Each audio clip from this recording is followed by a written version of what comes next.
Hello guys, কেমন আছো সবাই? অনলি অ্যানিমি চ্যানেলে তোমাদের সবাইকে স্বাগত। তো আমরা একটি অ্যানিমি সিরিজের এক্সপ্লানেশন শুরু করতে যাচ্ছি, আর এটার নাম হলো দ্য প্রমিসড নেভারল্যান্ড। তোমরা যারা ডার্ক থ্রিলার বা মাইন্ড গেমিং টাইপের অ্যানিমে দেখতে পছন্দ করো, তাদের জন্য বেস্ট একটা সিরিজ হতে যাচ্ছে এটা। তাছাড়াও যারা নতুন অ্যানিমে লাভার আছো, তাদের জন্য এই সিরিজটা বেস্ট অপশন হতে পারে। আমি নিজেও একজন নতুন অ্যানিমে লাভার, আর পার্সোনালি আমার কাছে এই সিরিজটা খুবই ভালো লেগেছে। তো চলো শুরু করা যাক। তো গল্পের শুরুতে আমরা 6 বছর বয়সী এমাকে দেখতে পাই, আর সে বলছিল যে এটা কি জিনিস। তখন রে নামের ছেলেটি বলে যে এটা হলো একটি দরজা যা বাইরের দুনিয়ার সাথে আমাদের দুনিয়াকে কানেক্ট করে। এটা শুনে এমা বলে আমি কখনোই বাইরে যাইনি। তখন আমরা দেখতে পাই যে সেখানে তারা তিনজন দাঁড়িয়েছিল, আর তাদের তিনজনেরই বয়স ছিল 6 বছর। তখন রে বলে আমরা কখনোই বাইরে যাইনি, এটার কারণ হলো আমরা জন্ম থেকেই এখানেই আছি। তখন এমা বলে তুমি কি জানো যে মম সবসময় বলে এই দরজার কাছে যেন আমরা কখনোই না আসি, কারণ দরজার উপরে গেলেই আমাদের জন্য বিপদ আছে।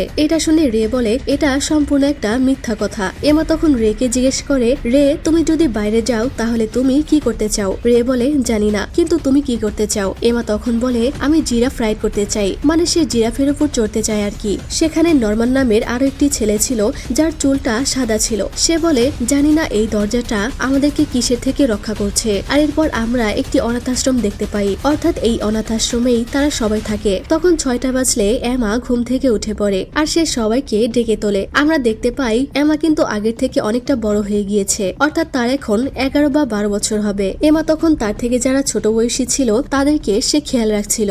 এরপর সে সবাইকে এসে গুড মর্নিং বলতে থাকে। আর এমা খুবই চঞ্চল আর হাসি খুশি টাইপের একটি মেয়ে ছিল। তখন সে নরমান আর রে কে গুড মর্নিং বলে, আর আমরা দেখতে পাই নরমান আর রেও কিন্তু আগের থেকে অনেকটা বড় হয়ে গিয়েছে। রে তখন এমার সাথে মজা করে বলে তুমি ছোটদের সাথে ছোট হয়ে গেছো, তোমার বয়স কত? 5? এমা বলে না, আমার বয়স 11, আমি তোমাদের মধ্যে থেকেই একজন। আর তখন সে তাদের মমকে দেখতে পায় যে মুচকি মুচকি হাসছিল, আর এটা কিন্তু তাদের আসল মা নয়, মানে এই যে অনাথ আশ্রমটা আছে এখানকার সেবিকা আর কি। তো সবাই তাকে মম বলে ডাকে। তখন এমা মমকে জড়িয়ে ধরে বলে তুমিও আমাকে নিয়ে মজা করছো, আমি আবারও এন্ট্রান্স দিতে চাই। তখন মম বলে আমার তো তোমার সেই জিনিসটাই ভালো লাগে যেটা তুমি করে থাকো। এমা বলে কি করে থাকি আমি? তখন মম বলে তুমি সবাইকে খুশি রাখতে চাও, আর তুমি পুরো পরিবারের খেয়াল রাখো, তোমার এটাই আমি সবচেয়ে বেশি পছন্দ করি। যা শুনে এমা তো অনেক খুশি হয়ে যায়। আর এরপর ইসাবেলা তাদের সবাইকে খাবার খাওয়ার আগে প্রে করতে বলে, অর্থাৎ ইসাবেলা তাদের মমের নাম ছিল। আর তখন আমরা জানতে পারি যে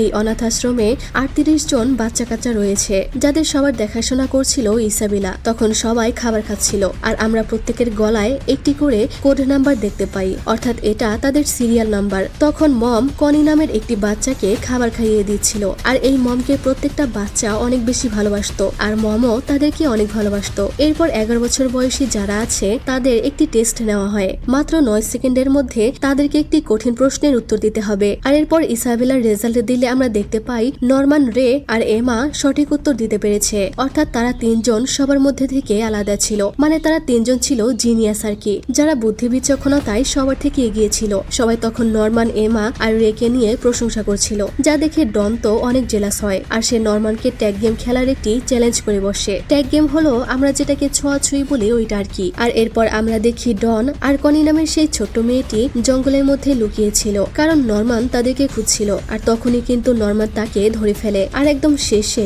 শুধু এমা বেঁচে ছিল। এরপর নরমান এমাকে খুঁজছিল, আর অনেক খোঁজাখুঁজির পর নরমান এমাকে পেয়ে যায়, কিন্তু সে গাছের উপর উঠেছিল। এর জন্য নরমান পড়ে যাওয়ার নাটক করে এমাকে ধরে ফেলে। এটা শুনে এমা বলে তুমি এমনটা কেন করলে? আমি ভয় পেয়ে গিয়েছিলাম। তখন নরমান বলে তোমার সমস্যাই হলো তোমার সততা আর দয়া। তো এর জন্য এমা গড়াগড়ি করে কান্না করছিল যে তাকে চিটিং করে ধরা হয়েছে। তখন রে এমাকে জিজ্ঞেস করে তোমার কাছে কি নেই যেটা নরমানের কাছে আছে? এমা বলে বুদ্ধি। নরমান বলে না, স্ট্র্যাটেজি অর্থাৎ কৌশল। রে তখন বলে নরমানের বুদ্ধি অনেক স্ট্রং, তার কৌশল করার ক্ষমতাও অনেক ভালো রয়েছে। রে তখন বলে ট্যাগ গেমেও স্ট্র্যাটেজির মাধ্যমে হামলা করা হয়, যেখানে পুরো বডি ইউজ হয় ঠিকই, কিন্তু কৌশলের মাধ্যমেই শত্রুকে ধরা সম্ভব হয়, যেখানে তোমাকে শত্রুর মুভমেন্টকে পড়তে হবে এবং বুঝতে হবে। যেটা শুনে নরমান বলে তুমি একদম ঠিক বলেছ রে, তবে তুমি আমার থেকেও অনেক ভালো কৌশল করতে পারো। তখন এমা বলে মম আমাদের থেকে অনেক বেশি বুদ্ধিমান, তাকে আমরা কখনোই কোনো কিছুতে হারাতে পারি না, আমরা যেভাবেই লুকাই না কেন সে আমাদেরকে ধরে ফেলে। আর তখনই পাগলা ডন আবারও নরমানকে গেম চ্যালেঞ্জ করে বসে। তো তারা আবারও এক দফা গেম খেলার জন্য তৈরি হয়। আর তখন এমা জঙ্গলের মধ্যে সেই জায়গাটিতে চলে আসে। এই বিল্ডিং এর পাশে মম তাদেরকে আসতে ঢুকতে নিষেধ করে দিয়েছিল। এমা অবাক হয়ে সেটা দেখতে থাকে। এমা তখন দেখে নরমানও সেখানে দাঁড়িয়ে কিছু একটা ভাবছে। এমা তখন নরমানকে ধরে ফেলে আর বলে, আমি তোমাকে ধরে ফেলেছি, তবে এটার কাছে কখনোই যেও না। নরমান বলে, হ্যাঁ তুমি ঠিক বলেছ, কারণ মম আমাদের সব সময় বলেছে যে এই গেটের ওপাশে আমাদের জন্য বিপদ আছে। আর তখন রে সব সময়ের মতোই বলে যে এটা একটা মিথ্যা কথা। সে বলে, এটা কি ভালোভাবে দেখো, এখানে বিপজ্জনক কিছুই নেই, এই বেড়াটাও কত ছোট, যদি বিপজ্জনক হতো তাহলে কি বেড়াটা এত ছোট করে দিত? এখানে কোনো কিছুই বিপজ্জনক মনে হয় না। এমা তখন বলে, কিন্তু মম যে এটাই বলে। রে বলে, তুমি মমকে অনেক ভালোবাসো তাই না এমা? এমা তখন বলতে যাবে যে সে তো সবাইকেই ভালোবাসে। আর তখনই সেখানে অন্যান্য সবাই চলে আসে আর তারা বলে যে গেম শেষ হয়ে গেছে। আর তখন একটি ছেলে বলে, একদিন আমাদের সবাইকেই এই জায়গা ছেড়ে চলে যেতে হবে তাই না? তখন এমা বলে, এটা একটা অনাথ আশ্রম, তো অবশ্যই এই জায়গা ছেড়ে আমাদের চলে যেতে হবে 12 বছর পূর্ণ হওয়ার আগে। তখন একজন বলে, এখান থেকে চলে যাওয়ার পরে কেউই আমাদেরকে আর চিঠি লেখে না, সবাই আমাদেরকে বলে যায় যে তারা আমাদেরকে চিঠি লিখবে, কিন্তু তারা আমাদেরকে ভুলে যায়। তখন আরেকজন বলে, তুমি ঠিক বলেছ, এরকম কেউই নেই যে এই হাউস থেকে চলে গিয়ে আমাদের জন্য লেটার লিখেছে। তখন নরমান বলে, হয়তো তারা তাদের দত্তক মা বাবার সাথে অনেক ভালো রয়েছে, তাদের দত্তক মা বাবা হয়তো তাদের অনেক বেশি ভালোবাসে, এর জন্যই তারা আমাদেরকে ভুলে যায়। ডন তখন বলে, হ্যাঁ কিন্তু আমরা তো জন্ম থেকেই একসাথে থাকছি, আমাদের মধ্যে রক্তের কোনো সম্পর্ক নেই, কিন্তু তবুও আমরা সত্যিকারের ভাই বোন। তখন একজন বলে, হয়তো তারা এত বেশি মজা করছে যে তারা হাউসটা ভুলে গেছে। এমা তখন বলে, হ্যাঁ এটাই হবে, আর আমি তাদের জন্য খুশি, কারণ তারাও এখন খুশিতে রয়েছে। এটা শুনে খিল্ডা নামের সেই মেয়েটি বলে যে আমিও বাইরে যেতে চাই, আর বাইরে গিয়ে নতুন জামা কাপড় কিনবো, এখানে তো শুধু আমরা এক ধরনেরই পোশাক পরি, আমি শুনেছি বাইরে বিভিন্ন ধরনের সুন্দর সুন্দর ড্রেস পাওয়া যায়, আমি সেই সব ড্রেস পরতে চাই। একজন বলে, আর আমি সুস্বাদু খাবার খেতে চাই। এভাবে তারা প্রত্যেকে বাইরে গিয়ে কি করতে চায় সেটা শেয়ার করতে থাকে। এমা তখন নরমানের থেকে জানতে চায় সে বাইরে গিয়ে কি করতে চায়। তখন নরমান বলে, আমি পাহাড়ের চূড়ায় উঠতে চাই, আর এরকম কিছু দেখতে চাই যেটা আমি আগে কখনোই দেখিনি। তখন রেকেও জিজ্ঞেস করা হয় যে সে বাইরে গিয়ে কি করবে। রে বলে, বাইরে গিয়ে আমি শুধুমাত্র আগে সার্ভাইভ করব, আমি বাইরে গিয়ে শুধুমাত্র জীবিত থাকতে চাই। রের এমন কথা শুনে তারা সবাই একটু বিরক্ত হয়ে যায় যে রে আসলেই একটা অদ্ভুত ছেলে, কিন্তু রে এরকম কথা কেন বলল সেটা আমরা পরেই জানতে পারবো। তখন তারা এমাকে জিজ্ঞেস করে সে বাইরে গিয়ে কি করতে চায়। এটা শুনে রে বলে, এমা জিরাফের উপর চড়তে চায়। এমা তখন বলে, আমি তো এটা ছোটবেলায় বলেছিলাম, কিন্তু আমি এখান থেকে সত্যি যেতে চাই না, এই জায়গাতে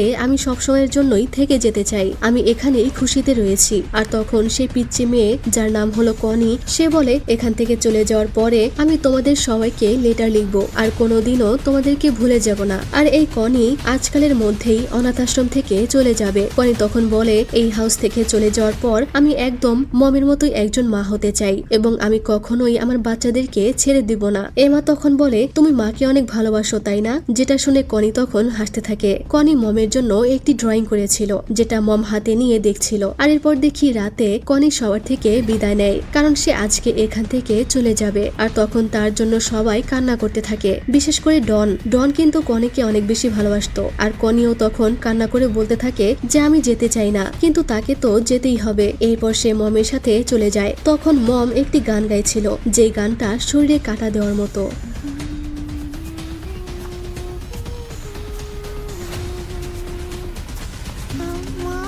গানটা শুনে কনি জিজ্ঞেস করে, এটা কি গান মম? যেটা শুনে ইসাবেলা অদ্ভুতভাবে হাসে, আর এই সিনগুলো সত্যি ভয়ঙ্কর ছিল। কিন্তু এদিকে এমা ক্যান্টিনে এসে দেখে যে কনি তার আদরের পুতুলটা রেখেই চলে গেছে। তখন এমা সবাইকে বলতে থাকে কনি কি চলে গিয়েছে কিনা। তখন রে বলে, এখনো সময় আছে, তাকে গিয়ে এটা দিয়ে আসো, আমি জানালার ওখান থেকে দেখেছি, তাদের লাইট এখনো দেখা যাচ্ছে, আর মম এখনো ফিরে আসেনি, অর্থাৎ কনি এখনো চলে যায়নি। আর তখন নরমান আর এমা চলে যায় কনিকে তার পুতুলটা দিতে।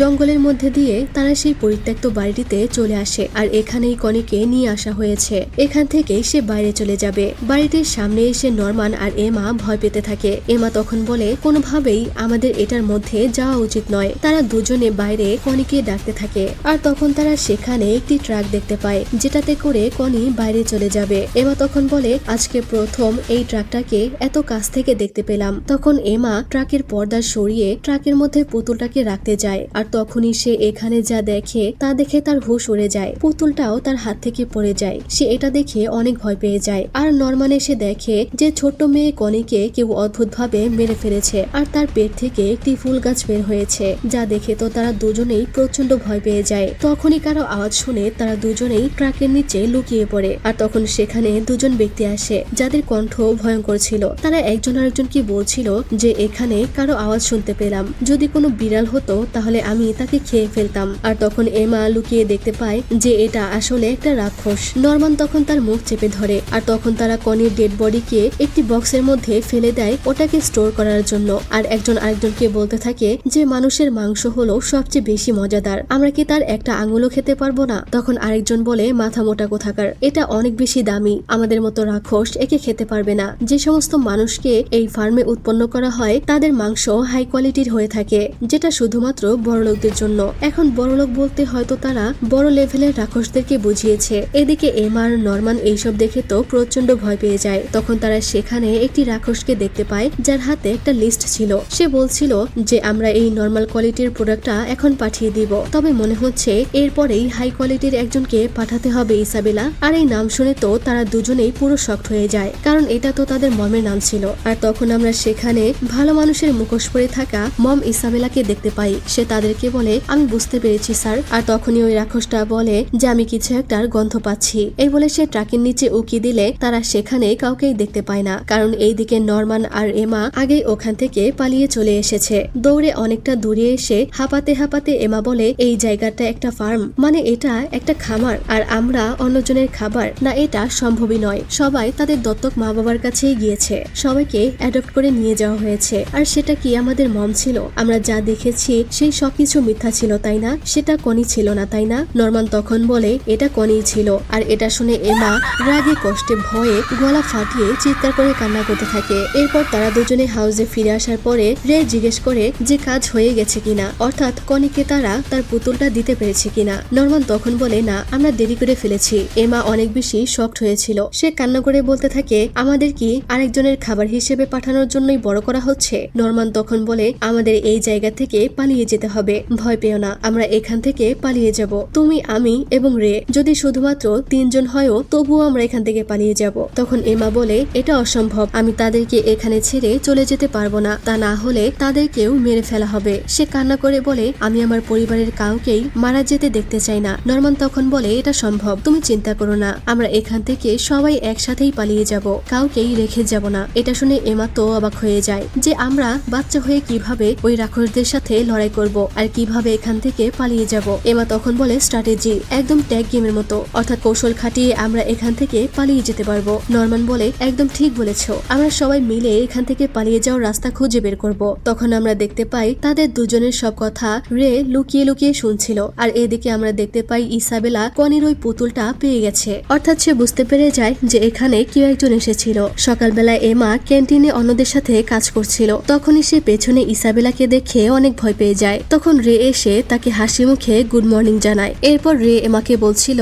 শোনো এমা, আমাদেরকে আগের মতোই ব্যবহার করতে হবে। গতকাল আমরা নিয়ম ভেঙে গেটের ওখানে চলে গেছিলাম, কিন্তু আমরা ওখানে কিছুই পাইনি, তুমি সবসময় এটাই মাথা রাখবে। এমা বলে, কিন্তু ওই পুতুলটা তো মম পেয়ে গেছে। নরমান বলে, হ্যাঁ, কিন্তু সে হয়তো এখনো শিওর নয় যে ওটা কি ওখানে নিয়ে গেছে। এজন্য আমাদেরকে সবসময় হাসি মুখে কথা বলতে হবে, ঠিক আগের মতো।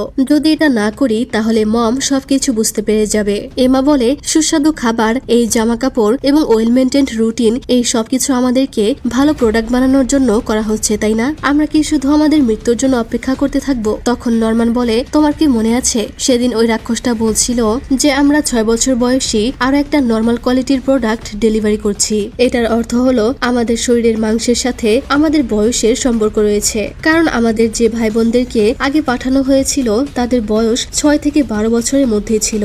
যদি 6 বছরের বাচ্চা নর্মাল কোয়ালিটির হয়ে থাকে তাহলে এর চেয়ে বেশি বয়সের হয়তোবা 12 বছর বয়সের বাচ্চা হাই কোয়ালিটির হয়ে থাকবে। এমা বলে, কিন্তু আমাদের শরীরের মাংসের সাথে আমাদের রেজাল্টের কি কোনো সম্পর্ক আছে? তখন নরমান বলে, হয়তো এটা আমাদের ব্রেনের সাথে সম্পর্কিত, আর এই কারণেই যাদের রেজাল্ট ভালো হয় না তাদেরকে 6 বছর বয়সেই পাঠিয়ে দেওয়া হয়। এমা বলে, এর মানে আমাদের ফুল স্কোর ছিল, এর জন্যই আমাদেরকে এখনো পর্যন্ত পাঠিয়ে দেওয়া হয়নি, তাই না? তখন নরমান বলে, হয়তো তারা আমাদের ব্রেনের জন্য অপেক্ষা করছে, হয়তো ব্রেন সবচেয়ে বেশি টেস্ট টেস্টি, এজন্যই তারা অপেক্ষা করছে যেন এটা পরিপক্ক হতে পারে। এজন্যই তারা আমাদের উপরে এত টাকা খরচ করে যেন আমাদেরকে হাই কোয়ালিটির প্রোডাক্ট বানাতে পারে। হিসাব মতে প্রত্যেক 2 মাস পর পর একজনকে পাঠিয়ে দেওয়া হয়েছিল, এর মানে এরপরের 2 মাস পরে আবারও একজনকে পাঠানো হবে। আর এর জন্যই আমাদেরকে তার আগে এখান থেকে পালিয়ে যেতে হবে। এরপর তারা দুজনে সেই জঙ্গলের মাঝে চলে আসে। এখানে মাটিতে ম্যাপ এঁকে তারা বলতে থাকে যে আসলে তারা কিভাবে আর কোথা দিয়ে পালিয়ে যাবে।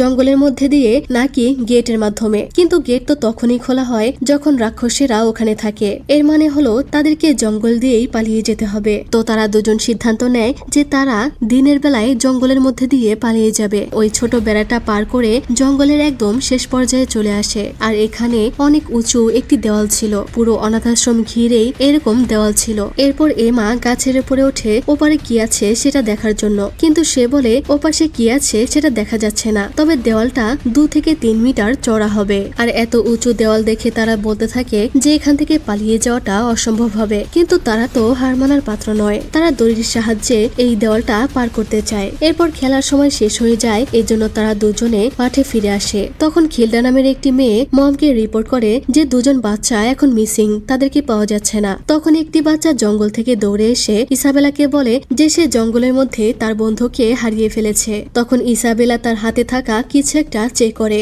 আর জঙ্গলের মধ্যে চলে গিয়ে সে মেয়েটাকে নিয়ে আসে। এই ঘটনা দেখে তারা দুজন বলতে থাকে যে মনে হলো মম আগে থেকে জানতো যে মেয়েটি কোথায় ছিল। এমা বলে এর জন্যই মম আমাদেরকে সব সময় খুঁজে পেয়ে যেত। নরমান বলে ওটা কোনো পকেট ওয়াচ নয়, ওটা কোনো ট্র্যাকিং ডিভাইস হবে। হয়তো আমাদের অজান্তেই আমাদের শরীরে কোথাও ট্র্যাকিং ডিভাইস সেট করা হয়েছে। অর্থাৎ মম আমাদেরকে ইচ্ছা করেই এটা দেখালো এবং সে আমাদের বলার চেষ্টা করছে যে আমরা চাইলেও এখান থেকে কখনোই পালিয়ে যেতে পারবো না। অর্থাৎ সে হলো আমাদের শত্রু। আর দূর থেকে রে এই সবকিছু লক্ষ্য করছিল। এরপর নরমান বলে সবার আগে আমাদেরকে দড়ি খুঁজে বের করতে হবে, আর আমি জানি এটা কোথায় আছে। আজ রাত 10টায় হল রুমে আমার সাথে তুমি দেখা করবে। কিন্তু এমা তাকে থামিয়ে বলে ওখানে কোনো ক্যামেরা বা ওয়্যার টেপও থাকতে পারে। রে বলে তুমি চিন্তা করো না, আমি অলরেডি চেক করে নিয়েছি, সেখানে কোনো ক্যামেরা নেই। তারা দুজন কথা বলছিল কনির সেই পুতুলটা নিয়ে, যে মম হয়তো জানে না যে সেটা ওখানে কে নিয়ে গিয়েছিল। আর এমন নয় যে মম সবসময় তাদের লোকেশন জানে, বরং তাকে এটার জন্য চেক করতে হয়। সে জানে যে পুতুলটা গেটের ওখানে কনি নয় অন্য কেউ নিয়ে গেছে, তবে সে এখনো সেটা বের করতে পারেনি যে এটা কে করেছে। তখনই মার্ক এসে রে কে ডাকে, কারণ ঘড়িতে একটু সমস্যা হয়েছে।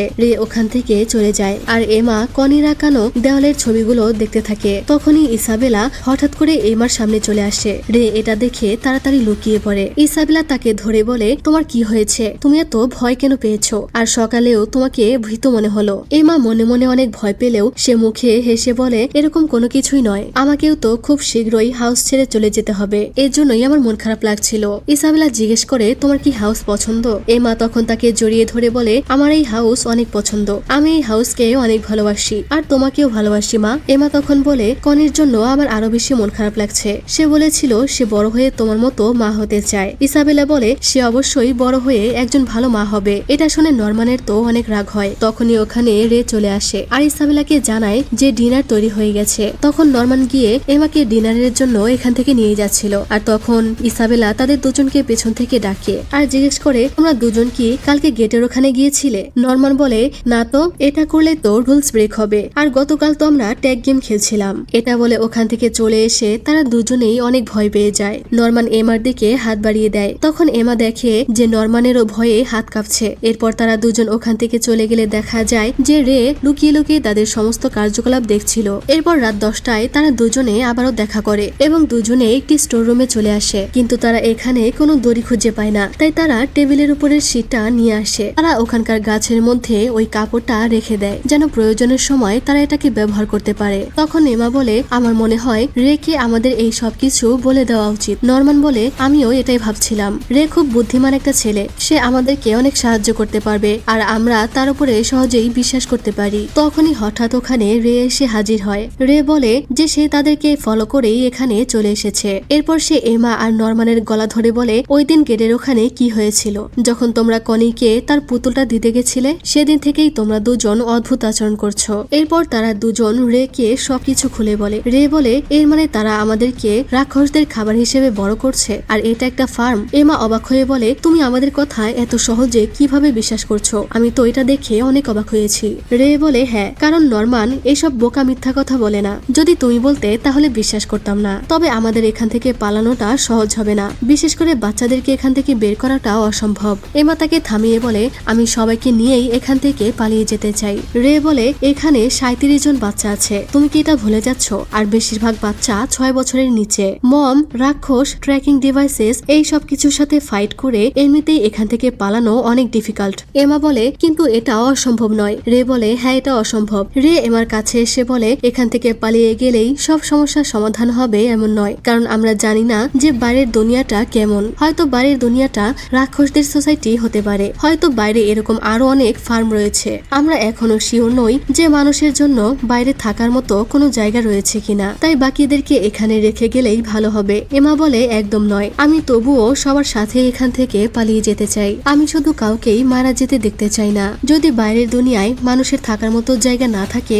তাহলে আমরা থাকার মতো জায়গা বানাবো, আর সেটা পৃথিবীকে বদলে। আমি কোনোভাবেই হার মানতে চাই না। সে রের হাত ধরে বলে, তাই এইসব বলা বন্ধ করে আমাদেরকে তুমি সাহস দাও। নরমান তাদের কাণ্ড দেখে হাসতে থাকে। তখন রে তাকে বলতে থাকে, আমাকে তুমি বোঝাও, সে একটা পুরো পাগল। আমি চাই তুমি তাকে থামাও, নয়তো তোমরা দুজনেই মারা যাবে। তখন নরমান বলে, তুমি কি জানো এমা কান্না করছিল। আমি প্রথমে ভেবেছিলাম যে সে হয়তো ভয় পেয়েছে তাই কান্না করছে, কিন্তু আমি পরে বুঝতে পেরেছিলাম সে তার পরিবারের জন্য চিন্তিত হয়ে কান্না করছিল, যেন তার পরিবারের আর কেউ মারা না যায়। এমা সত্যি একটি অসাধারণ মেয়ে। রে তাকে বলতে থাকে, এই সিদ্ধান্তটা ইমোশন দিয়ে নয়, ব্রেন দিয়ে নাও। নরমান বলে, আমি নিজেও এখন সবার সাথে এখান থেকে পালাতে চাই। রে তখন রেগে নরমানের কলার ধরে বলে, আমি তো ভেবেছিলাম তুমি অনেক বুদ্ধিমান, কিন্তু তুমি এইসব কেন করছো? তখন নরমান বলে, কারণ আমি তাকে পছন্দ করি। আমি এমাকে অনেক পছন্দ করি, আর এর জন্যই আমি চাই সে যেন সবসময় খুশি থাকে। রে বলে, যদি এই কারণে এমা মারা যায় তো? নরমান বলে, আমি তাকে মারা যেতে দিব না। তাকে বাঁচানোর জন্য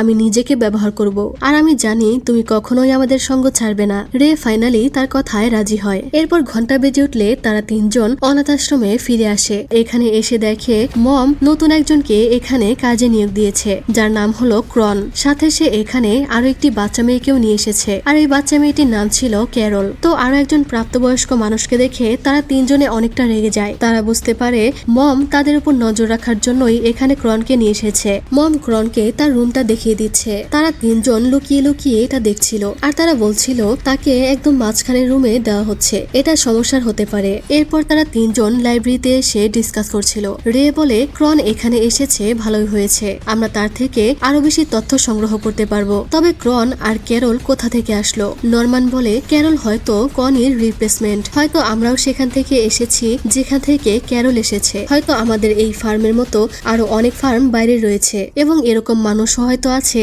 যাদেরকে জন্মের পর থেকেই রাক্ষসেরা কন্ট্রোল করে থাকে। তখন রে বলে, এখান থেকে পালাতে হলে আগে আমাদেরকে ট্র্যাকিং ডিভাইস খুঁজে বের করতে হবে। এমা তখন বলে, আমি আমার পুরো শরীরে ট্র্যাকিং ডিভাইস খুঁজেছি, কিন্তু কোথাও পাইনি। রে বলে, এটা আমাদের জামা কাপড়ের মধ্যে নয়, আমাদের শরীরের মধ্যেই আছে। হয়তো তারা এটাকে এমন ভাবে ইমপ্ল্যান্ট করেছে যে এটার কোনো দাগও নেই, এবং এটা হয়তো খুবই ছোট ডিভাইস। তারা তিনজন চিন্তা করতে থাকে যে ডিভাইসটা আসলে কোথায় লাগানো হতে পারে। তখন নরমান বলে, হয়তো ক্যারলের থেকে আমরা এটা জানতে পারবো। রে বলে, সে নতুন এসেছে, হয়তো তার শরীরেও কোথাও ট্র্যাকিং ডিভাইস লাগানো হয়েছে, যেটার দাগ এখনো থেকে যেতে পারে। এরপর দেখি ক্রন ইসাবেলার সাথে কথা বলছে। সে তাকে ধন্যবাদ জানায় তাকে এই অনাথাশ্রমে আবারও নিয়ে আসার জন্য। ইসাবেলা বলে, আমি শুধু একজন অ্যাসিস্ট্যান্টের জন্য রিকোয়েস্ট করেছিলাম, আর তারা তোমাকে পাঠিয়ে দিয়েছে। আমি স্পেশাল ভাবে তোমার জন্য রিকোয়েস্ট করিনি। ক্রন বলে, আমি আপনার অনেক প্রশংসা শুনেছি। আপনি অনেক ছোট বয়স থেকেই মম হওয়ার দায়িত্ব পালন করছেন, এবং হাই কোয়ালিটির প্রোডাক্ট বেশিরভাগ আপনিই পাঠিয়েছেন, তাই আপনার এখানে কাজ করতে পেরে আমি অনেক খুশি।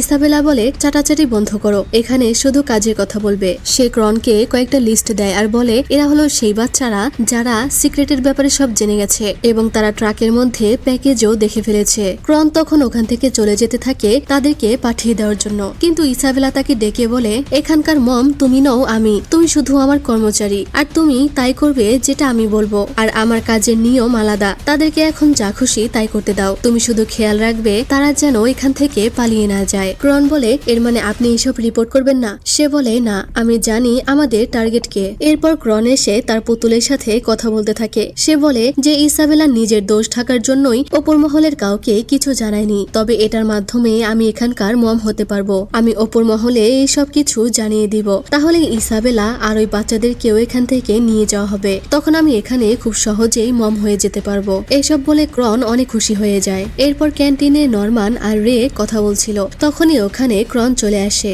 আর তাদের দুজনকে বলে, আমি শুনেছি তোমরা প্রত্যেক টেস্টে পারফেক্ট স্কোর করো। সে তাদেরকে অদ্ভুতভাবে দেখে এখান থেকে চলে যায়। তখন নরমান বলে, সে আমাদের যেভাবে দেখছিল এতে করে বোঝা যাচ্ছে যে মম আমাদেরকে সন্দেহ করছে এবং আমাদের উপর নজর রাখার জন্যই ক্রনকে এখানে এনেছে। এর জন্যই আমাদেরকে সবকিছু তাড়াতাড়ি করতে হবে। এদিকে এমা আর খিল্ডা নামের মেয়েটি ছোট বাচ্চাদের খেয়াল রাখছিল আর এমা মনে মনে ট্র্যাকিং ডিভাইসটা নিয়ে ভাবছিল। খিল্ডা তখন তাকে কিছু বলতে চায়, কিন্তু এমা অন্যমনস্ক থাকায় তাকে আর কিছু বলে না। তখনই সে ক্যারলের কানের পাশে একটি দাগ দেখতে পায়। খিল্ডা ওটা দেখে বলে যে এটা কিসের দাগ। এমা বলে, মম বলেছে টেস্ট করার জন্য রক্ত নেওয়ার সময় এই দাগটা হয়েছে, তবে নাইলা, ফিল, মার, কনি এদের সবারই এই দাগটা ছিল। খিল্ডা তখন তার কান দেখিয়ে বলে, এটা কি আমারও আছে? এমা বলে, না, তোমার দাগটা মিশে গেছে। এরপর দেখি রাতে ইসাবেলা ওপর মহলে প্রত্যেক দিনের মতো রিপোর্ট করছিল। সে বলছিল এটা প্ল্যান্ট নাম্বার 3 আর এখানে সবকিছু নরমাল আছে। তখনই তার গ্র্যান্ডমা তাকে বলে যে তাদের বস নাকি ইসাবেলার জন্য একটা মেসেজ দিয়েছে। সে তার থেকে জানতে চেয়েছে হাই কোয়ালিটির ওই 3 জনকে কি সময় মতো পাঠিয়ে দেওয়া হবে কিনা। ইসাবেলা বলে, হ্যাঁ, পাঠানো হবে। অর্থাৎ এখানে তারা রে, নরমান আর এমার কথা বলছিল। অর্থাৎ যখনই তাদের 12 বছর বয়স হবে তখনই তাদেরকে পাঠিয়ে দেওয়া হবে। আর এরপর আমরা সেই রাক্ষসদেরকে দেখতে পাই। তারা হায়ার র্যাঙ্কের রাক্ষসদের ব্যাপারে কথা বলছিল যে তাদের খাবার আমাদের থেকে অনেক বেশি স্পেশাল। পরদিন খেলার সময়ে এমা একটি বল ছুঁড়ে দূরে মারে এবং ওটা আনতে জঙ্গলের মধ্যে চলে যায়, যেটা খিল্ডা খেয়াল করে। এরপর নরমান আর রেও জঙ্গলের মধ্যে এসে কথা বলতে থাকে। তারা এটা জেনে অবাক হয়ে যায় যে ট্র্যাকিং ডিভাইসটা হয়তো তাদের কানের পিঠেই রয়েছে। এখানে যে একটি দাগ ছিল এটা তারা খেয়ালই করেনি। এখন তাদের কাজ হলো এই ট্র্যাকিং ডিভাইসটা ভেঙে ফেলা, কিন্তু এটা তারা করবে কিভাবে?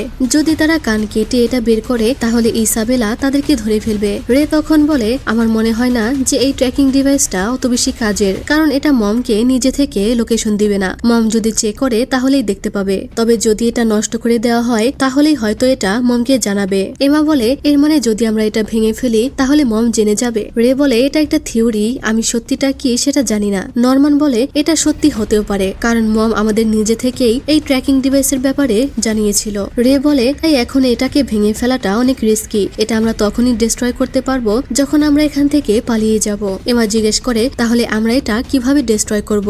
রে বলে, এই ব্যাপারটা আমার উপরে ছেড়ে দাও। নরমান বলে, ঠিক আছে, কিন্তু আরো একটা সমস্যা রয়েছে, আমরা সবাইকে নিয়ে এখান থেকে কিভাবে পালাবো? সবচেয়ে বড় সমস্যা হলো সবাই মমকে অনেক বিশ্বাস করে। রে বলে, তার উপরে এখানে এমন অনেক বাচ্চা আছে যারা ফিজিক্যালি অ্যাক্টিভ নয় এবং অনেকে তো ঠিকভাবে হাঁটতেও পারে না। তখন এমা বলে, আমার কাছে একটি আইডিয়া আছে, আমরা ট্যাগ গেমের মাধ্যমে তাদেরকে এখান থেকে পালিয়ে যাওয়া শেখাতে পারি। আমরা এমন ভাব করব যেন আমরা খেলছি, কিন্তু এটা আসলে ট্রেনিং হবে। এরপর তারা সেভাবেই সবাইকে লুকানো এবং পালানো শেখাতে থাকে। তাদের এই ট্যাগ গেম খেলা ক্রন দেখতে পায় আর সে তাদের কাছে এসে বলে, ট্যাগ গেম তো অনেক মজার, আমিও তোমাদের সাথে এটা খেলতে চাই। আমি চোর হব আর 20 মিনিটের মধ্যে আমি তোমাদের সবাইকে খুঁজে বের করব। এরপর সবাই জঙ্গলে লুকাতে থাকে। ক্রন একে একে সবাইকে ধরে ফেলে। এমা, নরমান আর রে বুঝতে পারে যে ক্রন আসলে এতটা কাঁচা খেলোয়াড় নয়। ক্রন 20 মিনিট হওয়ার আগেই সবাইকে ধরে ফেলে। এরপর সে এমার পিছু করতে থাকে। এমা তার সাথে আরো 2টি বাচ্চাকে নিয়ে দৌড়াচ্ছিল। এমা তাদেরকে নিয়ে একটি জায়গায় লুকিয়ে পড়ে।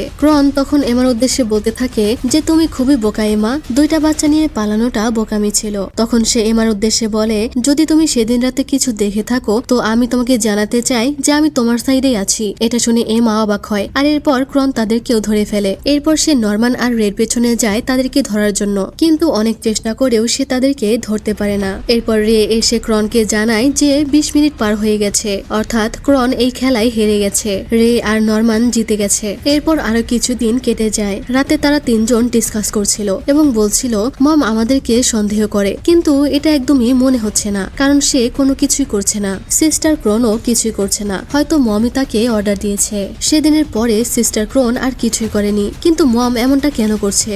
নরমান তখন রেকে জিজ্ঞেস করে, তোমার কি মনে হয় রে, মম কেন এমনটা করছে? সে কি কারণে আমাদের উপর আর নজর রাখছে না? সে বলে, মম এমন কিছু করেছে যেটার জন্য ক্যামেরা অথবা গার্ড কোনো কিছুরই দরকার হচ্ছে না, সে ওটার মাধ্যমেই আমাদের উপর নজর রাখছে। এমা তখন কিছু একটা বলবে, তখনই রে বলে ওঠে, এর মানে কেউ আমাদের উপর নজর রাখছে আর সেটা আমাদের মধ্যে থেকেই একজন, অর্থাৎ একজন বিশ্বাসঘাতক আছে যে আমাদের মধ্যে থেকেই আমাদের উপর নজর রাখছে। এরপর তারা ডিনার করার জন্য ক্যান্টিনে চলে আসে, কিন্তু এমার সবাইকে দেখে মাথা ঘুরছিল। সে সবাইকেই মনে মনে সন্দেহ করছিল। আমরা দেখতে পাই যে নরমান আরো কিছু টেবিলের চাদর সংগ্রহ করে সেগুলো তার বেডের নিচে রেখে দিচ্ছে। আসলে এগুলোকে তারা দড়ির মতো ব্যবহার করতে চাইছিল।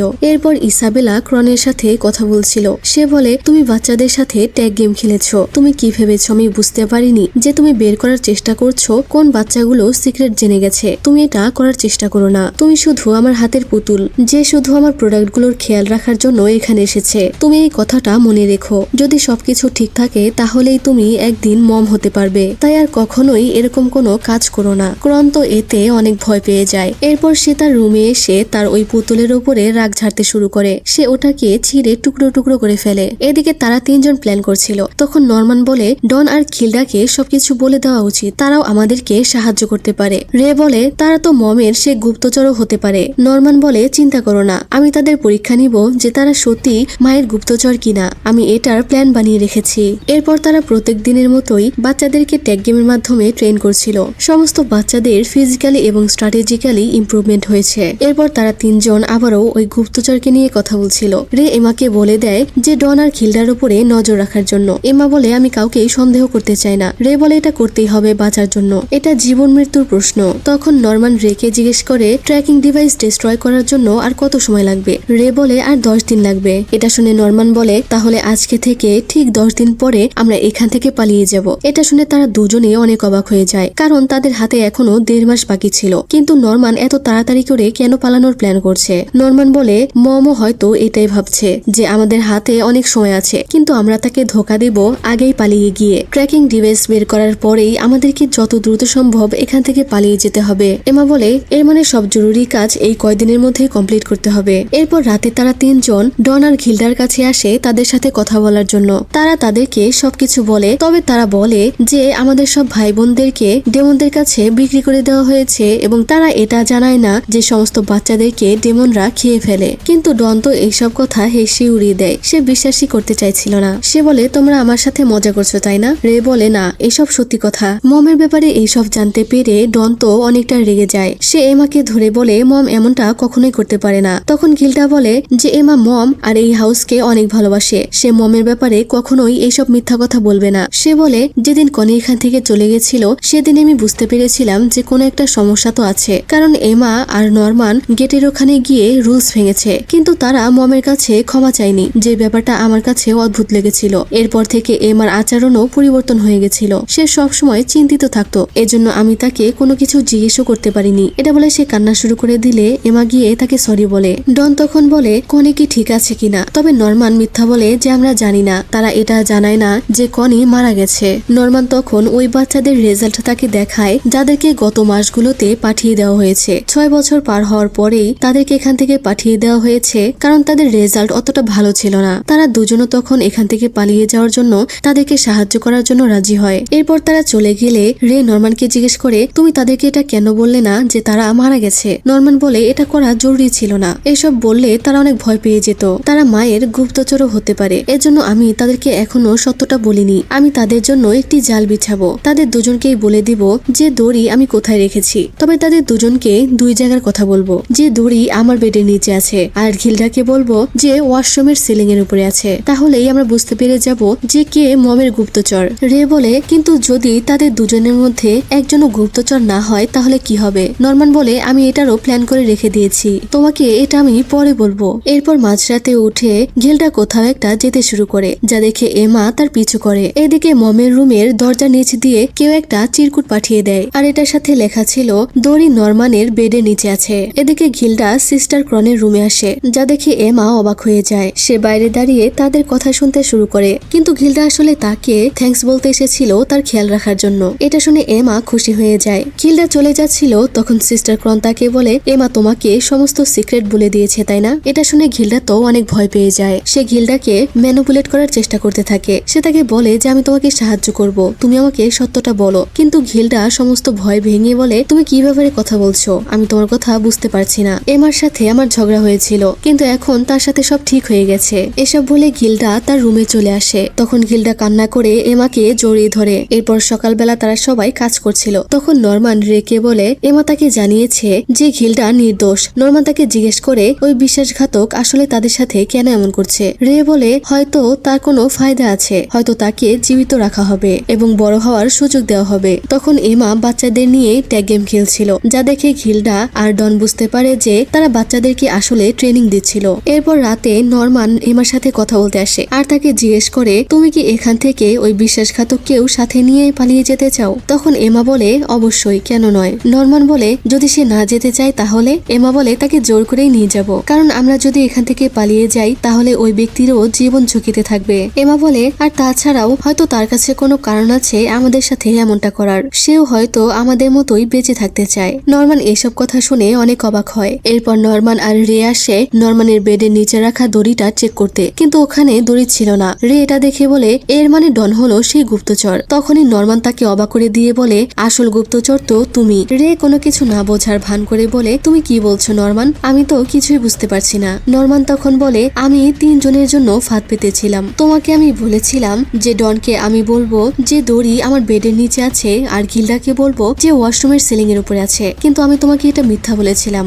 আসলে ডনকে আমি বলেছিলাম ডাইনিং হলের কথা, আর গিল্ডাকে বলেছিলাম লাইব্রেরির কথা, এবং আমি তোমাকে জানিয়েছিলাম যে দড়ি আমার বেডের নিচে রেখেছি, যেটা এখন গায়েব হয়ে গেছে। রে তখন বিছানায় শুয়ে শয়তানের মতো হাসে আর এরপর বলে, তুমি ঠিক বলেছো, আমি হলাম মমের সেই গুপ্তচর। রে তখন বলে, তুমি আমাকে কবে থেকে সন্দেহ করছো? নরমান বলে, যেদিন সিস্টার ক্রন এখানে এসেছিল। সত্যি বলতে আমার খারাপ লাগছিল, কিন্তু সবার প্রথমে আমার সন্দেহ তোমার উপরেই গিয়ে পড়েছে। তুমি আমার বন্ধু ছিলে, এজন্যই আমি শুধু ভাবতাম যেন এটা সত্য না হয়, কারণ আমি কখনোই এটা চাইনি, কারণ এতে শত্রুদের ফায়দা হতো। তুমি সবসময় আমাদের সাথেই থাকো, তাই মম তোমাকে কাজে লাগিয়ে আমাদেরকে কন্ট্রোল করতে পারতো। এজন্যই আমার সবার প্রথমে তোমার উপরেই সন্দেহ হয়েছে। তখন নরমান রেকে জিজ্ঞেস করে, তুমি কতদিন যাবত মায়ের গুপ্তচর হয়ে কাজ করছো? রে তখন বলে, অনেক সময় ধরে। নরমান বলে, সবকিছু জেনেও তুমি মায়ের সাথে কাজ করছো? সে বলে, হ্যাঁ। নরমান জিজ্ঞেস করে, এমার আমার সাথে যত সময় তুমি কাটিয়েছো সেই সমস্ত কিছু কি মিথ্যা ছিল? কিন্তু রে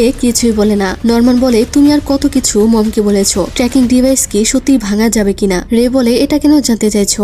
জানলেই তো তোমরা আমাকে ছেড়ে দিবে। নরমান বলে, কখনোই নয়, আমরা আগের মতোই এক হয়ে থাকবো। তুমি তোমার নিজের ভুল শুধরানোর একটা সুযোগ পাবে। রে বলে, আমার এখন কি করা উচিত? সে বলে, তুমি 3টা কাজ করবে। আগের মতোই আমাদের সাথে থাকবে, দ্বিতীয়ত যত ইনফরমেশন তোমার কাছে আছে সব আমাদেরকে দাও, আর তৃতীয়ত হলো আমাদের সাথে তুমি এক হয়ে যাও, আর তুমি আমাদের গুপ্তচর হয়ে যাও। রে তখন বলে, তুমি কি আমাকে দিয়ে এটাই করাতে চাও? এটা তো তুমি আমাকে এইসব না জানিয়েও করতে পারতে, আর সময় আসলে আমাকে ছুঁড়ে ফেলে দিতে পারতে। নরমান বলে, হ্যাঁ আমি এটা করতে পারতাম, কিন্তু সে বলেছে যে আমরা সবাই একটা পরিবার, এর জন্য আমি লক্ষ্য পাল্টে নিয়েছি। আমাকে তোমার উপরেও বিশ্বাস করতে হবে, কারণ তুমি আগে আমার বন্ধু আর এর পরে হলো শত্রু। আর আমি এটাও জানি যে ওই দিন রাতে কনির পুতুলটা তুমি লুকিয়ে রেখেছিলে, আর সেদিন রাতে তুমি আমাদেরকে বলেছিলে কনির পুতুলটা তাকে দিয়ে আসতে। তুমি ইনডাইরেক্টলি আমাদের সমস্ত সত্যটা জানিয়েছো, আর পালানোর প্ল্যান তো তুমি আমাদের জন্য বানিয়েছিলে, তাই না? কিন্তু তুমি আমাদেরকে কখনোই সত্যিটা বলতে না যদি তুমি 100% মমের কুকুর হয়ে থাকতে। ট্র্যাকিং ডিভাইস সম্পর্কেও তুমি আমাদেরকে সবকিছু বলেছো। তুমি আসলে মমকেও কন্ট্রোল করছিলে, তুমি আমাদের দুশ্মন নও, তাই না? রে তখন হাসে আর সে চিৎকার করে বলে, আমি তাকে সাহায্য করেছি, এই সবকিছু হলো এই নরক থেকে পালিয়ে যাওয়ার জন্য। এই জন্যই আমি মমের সাথে একটা চুক্তি করেছিলাম। তার কাছে আমার 2টা শর্ত ছিল। প্রথম শর্ত হলো তাকে বড় হওয়ার সুযোগ দেওয়া হবে, আর দ্বিতীয়ত হলো তাকে পুরস্কার দেওয়া হবে। নরমান জিজ্ঞেস করে, কি পুরস্কার? রে বলে, বাইরের দুনিয়ার ইকুইপমেন্ট। আমি বাইরের দুনিয়ার সম্পর্কে জানতে চাইছিলাম, এজন্য সে আমাকে অনেক কিছুই দিয়েছে, আর সেই ডিভাইসগুলোর মাধ্যমে আমি ট্র্যাকিং ডিভাইস ডিস্ট্রয় করার উপায় পেয়ে গেছি।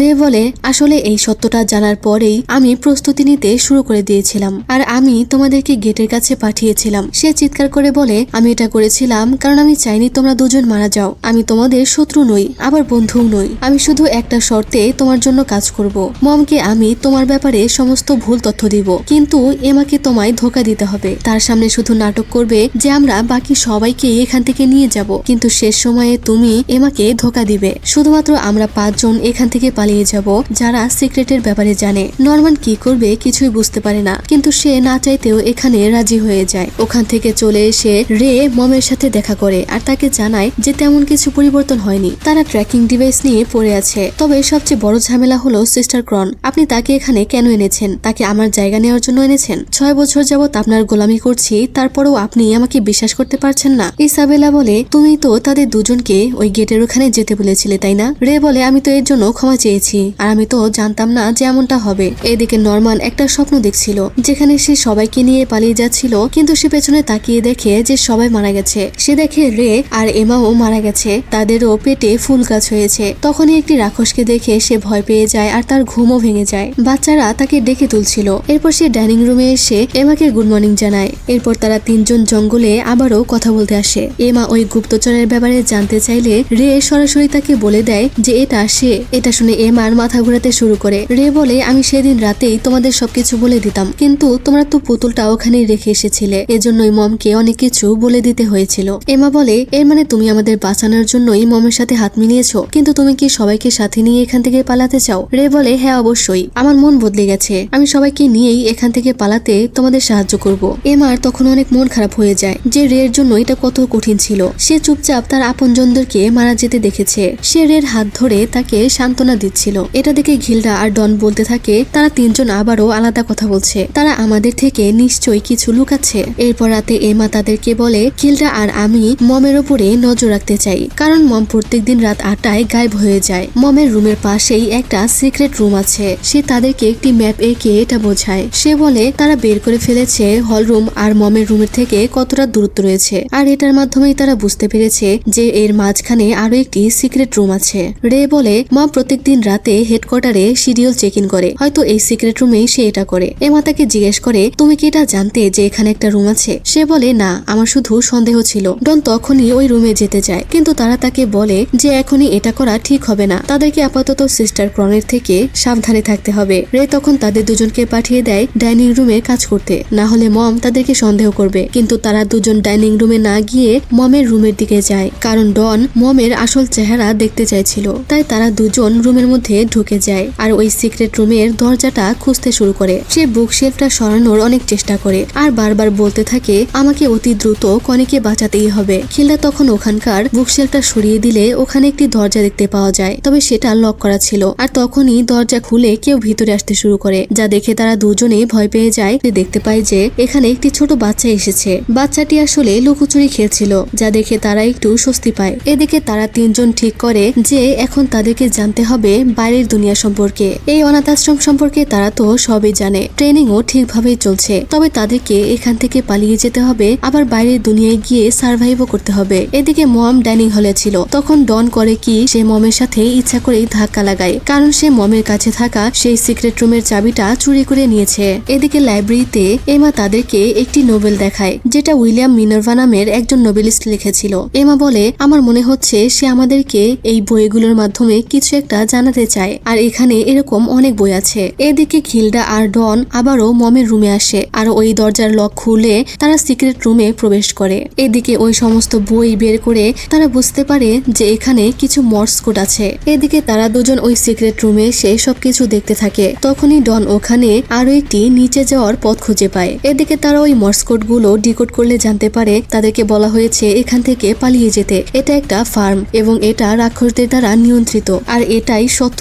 রে বলে, বাইরের পৃথিবীর লোক সবার চোখের আড়ালে আমাদের সাহায্য করার চেষ্টা করছে, আমরা তাদেরকে বিশ্বাস করতে পারি, কিন্তু উইলিয়াম মিনার্ভা এই লোকটা এখনো বেঁচে আছে কিনা সেটা আমরা জানি না। এই লোকটা আমাদের ব্যাপারে সবকিছু জানে, আর সে ইনডাইরেক্টলি আমাদের সাহায্য করছে। নরমান বলে, যদি এমনটাই হয় তাহলে বাইরে হয়তো আরো এমন অনেক মানুষ আছে যারা তাদেরকে সাহায্য করতে পারে। এদিকে তারা ওই সিঁড়ি বেয়ে নেমে নিচে আরো একটি রুমে চলে আসে, আর এখানে তারা দুজনে সেই সব জিনিস দেখতে পায় যেসব জিনিস ওই বাচ্চাদের ছিল যারা এখান থেকে চলে গেছে, আর এখানে কনের সেই পুতুলটাও ছিল। তারা দুজনে এটা বুঝতে পারে না যে এইসব জিনিস এখানে কি করছে। গিল্ডা বলে, এর মানে তারা সত্যি কথা বলছিল, কোনো বাচ্চাকেই দত্তক দেওয়া হয়নি, যদি দত্তক দেওয়া হতো তাহলে এইসব জিনিস এখানে থাকতো না। ডন এটা শুনে বলতে থাকে এটা সত্যি নয়। তখনই তার সাথে লেগে একটি শেলফ সরে যায় এবং ওখানে তারা কিছু ডিভাইস দেখতে পায়। ডন বলতে থাকে, আমাদেরকে তারা এইসব কথা কেন জানায়নি, তারা আমাদেরকে বিশ্বাস করেনি, তাই আমিও তাদের উপর বিশ্বাস করব না। আমি জানি না যে কনির সাথে কি হয়েছে। সে অনেক রেগে যায়। এদিকে তারা তিনজন যখন ডাইনিং রুমে আসে তখন দেখে ডন আর ঘিলডা কোথাও নেই। এদিকে তারা দুজন ওখানে অনেক ভয় পেয়েছিল, আর ইসাবেলা তার রুমে বসেছিল, কিন্তু আওয়াজ পেয়ে যখনই সে দরজা খুলবে তখনই সেখানে একটি বাচ্চা চলে আসে আর মমকে তার হারিয়ে যাওয়া চাবিটা দেয়। ডন আর ঘিলডা ওখান থেকে কোনো রকমে বেরিয়ে আসে, কিন্তু ডন তো অনেক রেগেছিল। এরপর রাতে তারা পাঁচজন আবারও ডিসকাস করতে আসে, আর ডন তাদেরকে জানায় যে তারা ওই সিক্রেট রুমে গিয়েছিল, যা শুনে রে তো অনেক রেগে যায়। ডন বলে যে মম হয়তো এটা বুঝতে পারেনি, কারণ আমরা বুদ্ধি করে তাকে তার চাবি ফিরিয়ে দিয়েছি। রে তবুও অনেক রেগে যায় যে সেখানে তো কোনো ক্যামেরা বা মাইকও যদি থাকে তাহলে তো তাদের সত্যটা মম জেনে যাবে। এতে করে তাদের সবাইকেই এটা বলে রে থেমে গেলে ডন বলে, হ্যাঁ তো সবাইকে কি করবে? মম কি আমাদেরকে মেরে ফেলবে? আমরা ওই সিক্রেট রুমে কনির পুতুলটা পেয়েছি এবং সেসব বাচ্চাদের কোনো না কোনো জিনিস ছিল যারা এখান থেকে চলে গেছে। এসব এখানে কি করে আসলো? তোমরা কেন আমাদের সত্যটা বলছো না যে কনি এবং বাকি বাচ্চাদের কি হয়েছে? এমা তখন তাদের থেকে ক্ষমা চাইতে থাকে। ডন বলে, তোমরা কি লুকাচ্ছ আমাকে সত্যি করে বলো। এরপর নরমান তাদেরকে সমস্ত সত্য কথা বলেই দেয়। এসব শুনে তারা দুজনেই অনেক ভয় পেয়ে যায়। সাথে তারা এটাও জানতে পারে যে রে মমের গুপ্তচর। কিন্তু ডন তখন হাসতে শুরু করে আর বলে যে তোমরা আমাদের কোনো কিছু না বলেই আড়ালে এইসব করছিলে। এই বলে সে রের গায়ে হাত তোলে। এমা তার সামনে চলে আসলে সে কোনোভাবে নিজেকে সামলায়। সে কান্না করে বলে, আমরা কি তোমাদের উপর বোঝা? তোমরা আমাদেরকে বাঁচানোর জন্য এইসব করছিলে? আমরা কি এতটাই দুর্বল? যখন তোমরা আমাদের থেকে সাহায্য চাইলে আমরা ভেবেছিলাম তোমরা হয়তো আমাদের উপর নির্ভরশীল। আমরা তোমাদের তিনজনের মতো স্মার্ট নই, কিন্তু আমরা তো সবাই ভাই বোন, তাই না? আমাদের উপর এতটুকু বিশ্বাস তো রাখতে পারো। এসব বলে ডন ওখান থেকে চলে যায়। ডন বাইরে এসে কনি এবং বাকি বাচ্চাদের জন্য অনেক কান্না করতে থাকে। সে বলতে থাকে, আমি তাদের জন্য কিছুই করতে পারলাম না, আমি অনেক দুর্বল, আমাকে অনেক শক্তিশালী হতে হবে। তখন এমা ওখানে এসে তার থেকে ক্ষমা চায় আর বলে, আমার উচিত ছিল তোমাদের দুজনকে বিশ্বাস করা। তখন নরমানও এসে তাদের থেকে ক্ষমা চায়। তাদের গায়ে হাত তোলার জন্য তারা দুজনও তাকে সরি বলে। তখন রেও তাদের দুজনের থেকে ক্ষমা চায় আর তাদের পাঁচজনের মধ্যে সমস্ত ভুল বোঝাবুঝি শেষ হয়ে যায়। কিন্তু তখনই রের মনে হয় যে কেউ তাদের উপর নজর রাখছে। সকালে এমা আর নরমান কথা বলছিল। নরমান বলছিল তাদের হাতে আর মাত্র 1 সপ্তাহ সময় আছে। তখন এমা বলে, সবাইকে একসাথে এখান থেকে পালানোর তার কাছে একটা প্ল্যান আছে। সে নরমানকে পুরো প্ল্যানটা খুলে বলে। এমা তখন তাকে জিজ্ঞেস করে এটা কি সে রেকে বলবে কিনা। নরমান বলে, হ্যাঁ তুমি রেকে সবকিছু বলবে, সে তো আমাদের দুজনকে বাঁচানোর জন্যই এইসব করছে। এমা বলে, এর মানে কি? কিন্তু নরমান তাকে আর কিছু বলে না। এরপর সে যখন রের বিছানা থেকে একটি বক্স বের করে তখন সেখানে একটি লেখা দেখতে পায়, যেখানে লেখা ছিল এই সব কিছু শুধুমাত্র তোমাদের দুজনকে বাঁচানোর জন্য। মানে রে কিন্তু আসলেই তাদের একজন সত্যিকারের বন্ধু ছিল। আর রে নামের এই ক্যারেক্টারকে আমার সবচেয়ে বেশি ভালো লেগেছে। নরমান তো এটা দেখে অনেক খুশি হয়ে যায়। এরপর ডন আর গিল্ডা তাকে কিছু ডিটারজেন্ট এনে দেয় যেটা নরমান তাদের থেকে চেয়েছিল। এরপর মম রেকে এসে জানায় যে তার সাথে নরমানের লড়াই হয়েছিল, কিন্তু আসলে তো তাদেরকে মেরেছিল ডন। মম তার থেকে জানতে চায় যে নরমান কি প্ল্যান করছে। রে বলে সে আপনাকে মেরে ফেলতে চায়। তারা আরো কিছু কেমিক্যালস জাতীয় জিনিস সংগ্রহ করছে। ইসাবেলা বলে, হ্যাঁ আমাকে না মেরে তো তারা এখান থেকে পালাতেই পারবে না। তখনই ইসাবেলা তাকে জানায় যে গত রাতে সে হেডকোয়ার্টারের সাথে কথা বলেছিল, তাই এর পরের বারে কাকে পাঠানো হবে সেটা ঠিক হয়ে গেছে, কিন্তু এর পরের মাসে পাঠানো হবে না, তারপরের মাসে পাঠানো হবে। এটা শুনে রে বলে, তাহলে আমার 12তম জন্মদিন পার হয়ে যাবে, এর মানে এর পরের বারে আমাকেই পাঠানো হবে, তাই না? এদিকে তারা 4 জন মিলে দেওয়ালের কাছে যাচ্ছিল। আর তখনই সিস্টার ক্রন তাদের সামনে চলে আসে আর বলে যে আমি গতকালের ডাইনিং হলের সমস্ত কথা শুনে ফেলেছিলাম। তোমরা 4 জন এই সিক্রেটটা জেনে ফেলেছো। আমি শুনে ফেলেছি, সবকিছু জেনে ফেলেছি। তো তোমরা কি আমার সাথে হাত মিলাবে? নরমান তাকে জিজ্ঞেস করে সে আসলে তাদের থেকে কি চায়। তখন সিস্টার ক্রন বলে যে সে তাদের সাথে হাত মিলাতে চায়। সে মমের আসনে বসতে চায় এবং তাদেরকে সে পালিয়ে যেতে সাহায্য করবে। তাই তারা হাত মিলিয়ে একসাথে কাজ করতে চায়। তখন সিস্টার ক্রন তার গলায় থাকা সিরিয়াল নাম্বারটা তাদেরকে দেখালে তারা সবাই অবাক হয়ে যায়। এরপর সিস্টার ক্রন তাদেরকে ম্যানেজমেন্ট সিস্টেম সম্পর্কে বলতে থাকে। সে বলে যে সমস্ত মেয়েদের 12 বছর হয় এবং তাদের যদি স্কোর অনেক ভালো হয় তাহলে তাদেরকে 2টি অপশন দেওয়া হয়। প্রথমটা হলো রাক্ষসদের খাবার হওয়া আর দ্বিতীয়টা হলো ওই অনাথ আশ্রমে থেকে গিয়ে মমের জায়গায় সেখানে কাজ করা। ভালো স্কোর এবং মমের যদি সুপারিশ পাও তাহলেই একমাত্র তুমি বেঁচে থাকতে পারবে। তবে এটা শুধুমাত্র মেয়েদের ক্ষেত্রেই প্রযোজ্য। কিন্তু আমি তোমাদেরকে এখান থেকে পালিয়ে যেতে নিষেধ করব, কারণ তোমরা কখনোই এখান থেকে পালিয়ে যেতে পারবে না। এই বলে সিস্টার ক্রন তার বুকের সার্জিক্যাল সেলাইয়ের দাগ দেখায়। এটা দেখে তারা সবাই অবাক হয়ে যায়। সিস্টার ক্রন বলে আমার শরীরের মধ্যে একটি চিপ লাগানো আছে। যদি আমি এই ফার্ম থেকে 1 কদমও বাইরে পা রাখি তাহলে আমার হৃদয়ে ইলেকট্রিক কারেন্ট চলে যাবে, যার কারণে আমি তৎক্ষণাৎ মারা যাব। আর যদি অন্য কেউ আমাকে কিছু করে তাহলে এই চিপটা ট্রান্সমিটার হয়ে হেডকোয়ার্টারে সিগন্যাল দিবে। এটা শুনে নরমান বলে এর মানে আমরা কখনোই আপনাদের মতো মানুষদেরকে মারতে পারবো না। সিস্টার ক্রন বলে আমি এখান থেকে বাইরে যেতে পারবো না, তাই এই ফার্মেই আমি ভালোভাবে জীবন কাটাবো। মম হওয়ার সৌভাগ্য সবার হয় না। এটা শুনে তো তারা রেগে যায়। সিস্টার ক্রন বলে তোমরা এখান থেকে পালালে আমার উপরে দায় এসে পড়বে, তবে আমি তোমাদেরকে পালাতে আটকাবো না। তোমরা পালিয়ে যেতে পারো, তোমরা পালিয়ে গেলে আমার জন্য ভালোই হবে, তাই তোমরা আমার সাথে হাত মেলাও। গিল্ডা তখন জিজ্ঞেস করে তুমি আমাদেরকে রাক্ষসের কাছে পাঠিয়ে দিবে না, তাই না? সিস্টার ক্রন তখন না বলে। নরমান তখন সিস্টার সিস্টার ক্রনের সাথে হাত মেলাতে চায়, কিন্তু হাত বাড়ানোর সাথে সাথেই এমা তাকে আটকায় আর বলে, আমি সিস্টার ক্রনকে একটি প্রশ্ন করতে চাই। সে তাকে জিজ্ঞেস করে, তুমি কি সত্যি আমাদেরকে ধোকা দিবে না সিস্টার ক্রন? সিস্টার ক্রন তখন বলে, এটা আমি চাইলেও করতে পারবো না, কারণ রে আমার সত্যটা জানে। এইমাত্র যা হলো এটা যদি রে মমকে জানিয়ে দেয় তাহলে আমি ফেসে যাব, আর রে মমের সাথে যা করছে এটা যদি আমি মমকে বলে দেই তাহলে কিন্তু রে ফেসে যাবে। তাই আমরা চাইলেও একজন আরেকজনকে ধোকা দিতে পারবো না। এটা শুনে এমা তখন রাজি হয়ে যায়, আর নরমান সিস্টার ক্রনের সাথে হাত মেলায়। ওখান থেকে সিস্টার ক্রন যাওয়ার আগে তাদেরকে বলে যায় তাদের যদি আরো কিছু জানার থাকে তাহলে যেন রাতে তারা তার রুমে যায়। এরপর তারা সবাই মিলে সিস্টার ক্রনকে নিয়ে কথা বলছিল। এমা বলে, সেও আমাদের মতোই ছিল, সে এখানে ভালো জীবন কাটাতে চায়, কিন্তু তার আমাদের মৃত্যু নিয়ে কোনো মাথা ব্যথাই নেই। গিল্ডা বলে, কিন্তু সিস্টার ক্রন বলেছে সে আমাদেরকে পাঠাবে না। নরমান বলে, এরকম নয়, বরং সে তো পাঠাতেই পারবে না। নরমান বলে, যদি সে আমাদেরকে সত্যি সাহায্য করতে চাইতো তাহলে পালিয়ে যাওয়ার সময় আমাদেরকে সাহায্য করতে পারতো, কিন্তু সে যেহেতু এখন বলছে এর মানে হলো সে আমাদের বিশ্বাস অর্জন করতে চায়। হয়তো এখানে তার কোনো ফায়দা আছে, হয়তো সে আমাদের থেকে কোনো প্রমাণ জোগাড় করতে চাইছে হেডকোয়ার্টারে পাঠানোর জন্য, যেহেতু প্রমাণ ছাড়া সে হেডকোয়ার্টারে কোনো কিছুই বলতে পারবে না। আর আমরা তো জানি যে সে শুধু মম হতে চায়, আর এটা সে একমাত্র হেডকোয়ার্টারের মাধ্যমেই হতে পারবে। ডন বলে, সে প্রমাণ খুঁজছে, তাহলে যদি দড়ি খুঁজে পেয়ে যায় তাহলে কি হবে? নরমান বলে, এটা কোনো সমস্যা নয়, আমরা বলবো এটা খেলার জন্য রেখেছি। রে বলে, কিন্তু যদি সে ট্র্যাকিং ডিভাইস ভাঙার যন্ত্রগুলো দেখে ফেলে তাহলে তো সব শেষ হয়ে যাবে। তবে চিন্তা করো না, আমি এরকম কোনো ভুল করব না। ডন তখন জিজ্ঞেস করে, তার সাথে হাত মিলিয়ে কি লাভ? এতে কি আমাদের কোনো ফায়দা আছে? নরমান বলে, তাকে ব্যবহার করে আমরা আরো তথ্য পেতে পারি। এরপর রাতে দেখতে পাই ইসাবেলার কাছে একটি পার্সেল আসে, আর এদিকে এমা আর নরমান আসে সিস্টার ক্রনের রুমে। ক্রনের ছেঁড়া ফাটা পুতুলটা দেখে তারা বেশ ভয় পাচ্ছিল।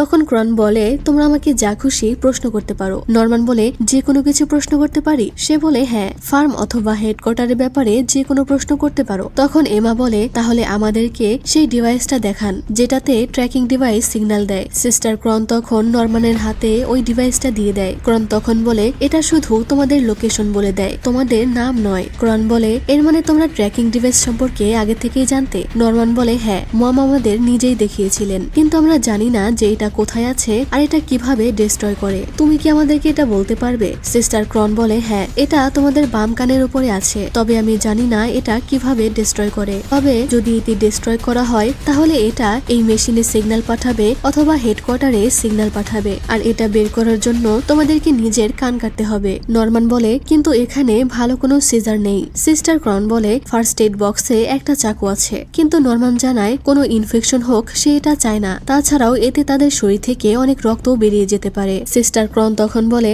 যে এখানকার হসপিটালে এটার ওষুধ আছে এবং অ্যানেস্থেসিয়াও আছে, আমি তোমাদেরকে এটা শিখিয়ে দিব।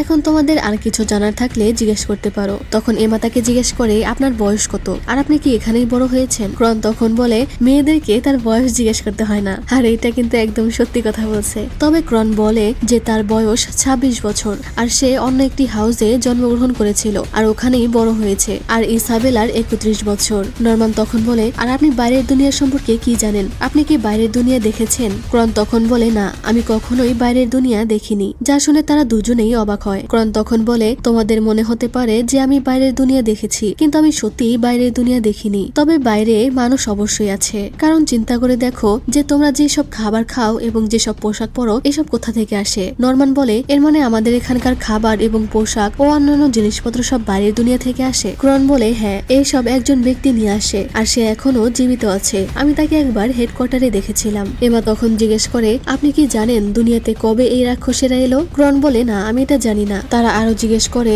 যে এই ফার্ম হাউস আসলে কোথায় আর এখানকার সিকিউরিটি কেমন, কিন্তু এসবের কোনোটার উত্তরই সিস্টার ক্রন দেয় না। সে বলে, আমি সব জানি না, তবে সে বলে যে এখানকার সিকিউরিটি সিস্টেম তেমন একটা ভালো নয়, তারা শুধুমাত্র ওই ট্র্যাকিং ডিভাইসের উপরে নির্ভরশীল, এর জন্যই কোনো গার্ডকে এখানে রাখেনি। নরমান তখন তার হাতে ওই ডিভাইসটা দিয়ে এখান থেকে চলে যাচ্ছিল, আর তখনই সিস্টার ক্রন পাগলের মতো হাসতে শুরু করে, যা দেখে তারা দুজনেই অবাক হয়। আর সে হাসতে হাসতে বলে, তোমরা আগে থেকেই জানতে যে ট্র্যাকার্স কোথায় আছে, তাই না? আমি এটা বুঝে ফেলেছি, শুধু মুখে বললেই জানা যায় না, মানুষের বডি ল্যাঙ্গুয়েজ, ফেস রিয়াকশন এইসব দেখেও অনেক কিছু জানা যায়। এজন্য যখন আমি তোমাদের দুজনকে বললাম যে ট্র্যাকার্স কানের এখানে আছে, তখন তোমাদের উচিত ছিল কানে হাত দিয়ে চেক করা, কিন্তু তোমরা সেটা করোনি। আর যখন আমি এটা তোমাদেরকে ডিস্ট্রয় করার কথা বললাম, তোমাদের কাছে এই উপায়টা ভালো লাগলো না, অর্থাৎ তোমরা আগে থেকেই জানো যে ট্র্যাকার কিভাবে ডিস্ট্রয় করতে হয়। তাহলে এখন বলো যে এসব জানার পরেও তোমরা কেন আমাকে এইসব জিজ্ঞেস করলে? তোমরা কি আমার থেকে কিছু লুকাচ্ছ? আর তোমরা যদি আরো রহস্য সম্পর্কে জানতে চাও তাহলে এর পরের বারে আবারও আসবে, তখন আমি তোমাদের সব বলবো। এদিকে রে মম ইসাবেলার সাথে ছিল আর তার হাতে একটি ক্যামেরা ছিল। সে তখন ইসাবেলার একটি ফটো তোলে আর ইসাবেলা রে কে উপহার স্বরূপ এই ক্যামেরাটা দিয়েছে, যেহেতু এটাই তাদের দুজনের মধ্যে চুক্তি হয়েছিল। রে চলে গেলে ইসাবেলা তার তোলা ছবিটা দেখতে থাকে। এরপর যখন 12টার ঘন্টা বেজে ওঠে 1 তারিখের উপরে ক্রস করে দেয় আর সে বলে তাহলে এখন সময় চলে এসেছে। পরদিন রে ওই ক্যামেরাটা দিয়ে সবার ছবি উঠাচ্ছিল। এরপর নরমান সবাইকে বলছিল আমাদের সবাইকে প্ল্যান অনুযায়ী চলতে হবে। লাঞ্চের পরে ফ্রি টাইমে আমি মমের মনোযোগ সরানোর চেষ্টা করব। ওই সময়ে নরমান আর এমা দেওয়ালের কাছে চলে যাবে আর ওখানে গিয়ে ইনভেস্টিগেশন করবে। গিল্ডা আর ডন তোমরা দুজনে সেকেন্ড ফ্লোরের জানালার কাছে চলে যাবে। যদি আমি মমের মনোযোগ সরাতে না পারি তাহলে আমি তোমাদেরকে জানিয়ে দেব আর তোমরা ওখান থেকে এমা আর নরমানকে জানিয়ে দেবে। প্ল্যানের হিসাবে আমাদের কাছে আর মাত্র 6 দিন আছে, কিন্তু আসলে আমাদের কাছে 5 মাস বাকি আছে, কারণ আমার জন্মদিনের পরে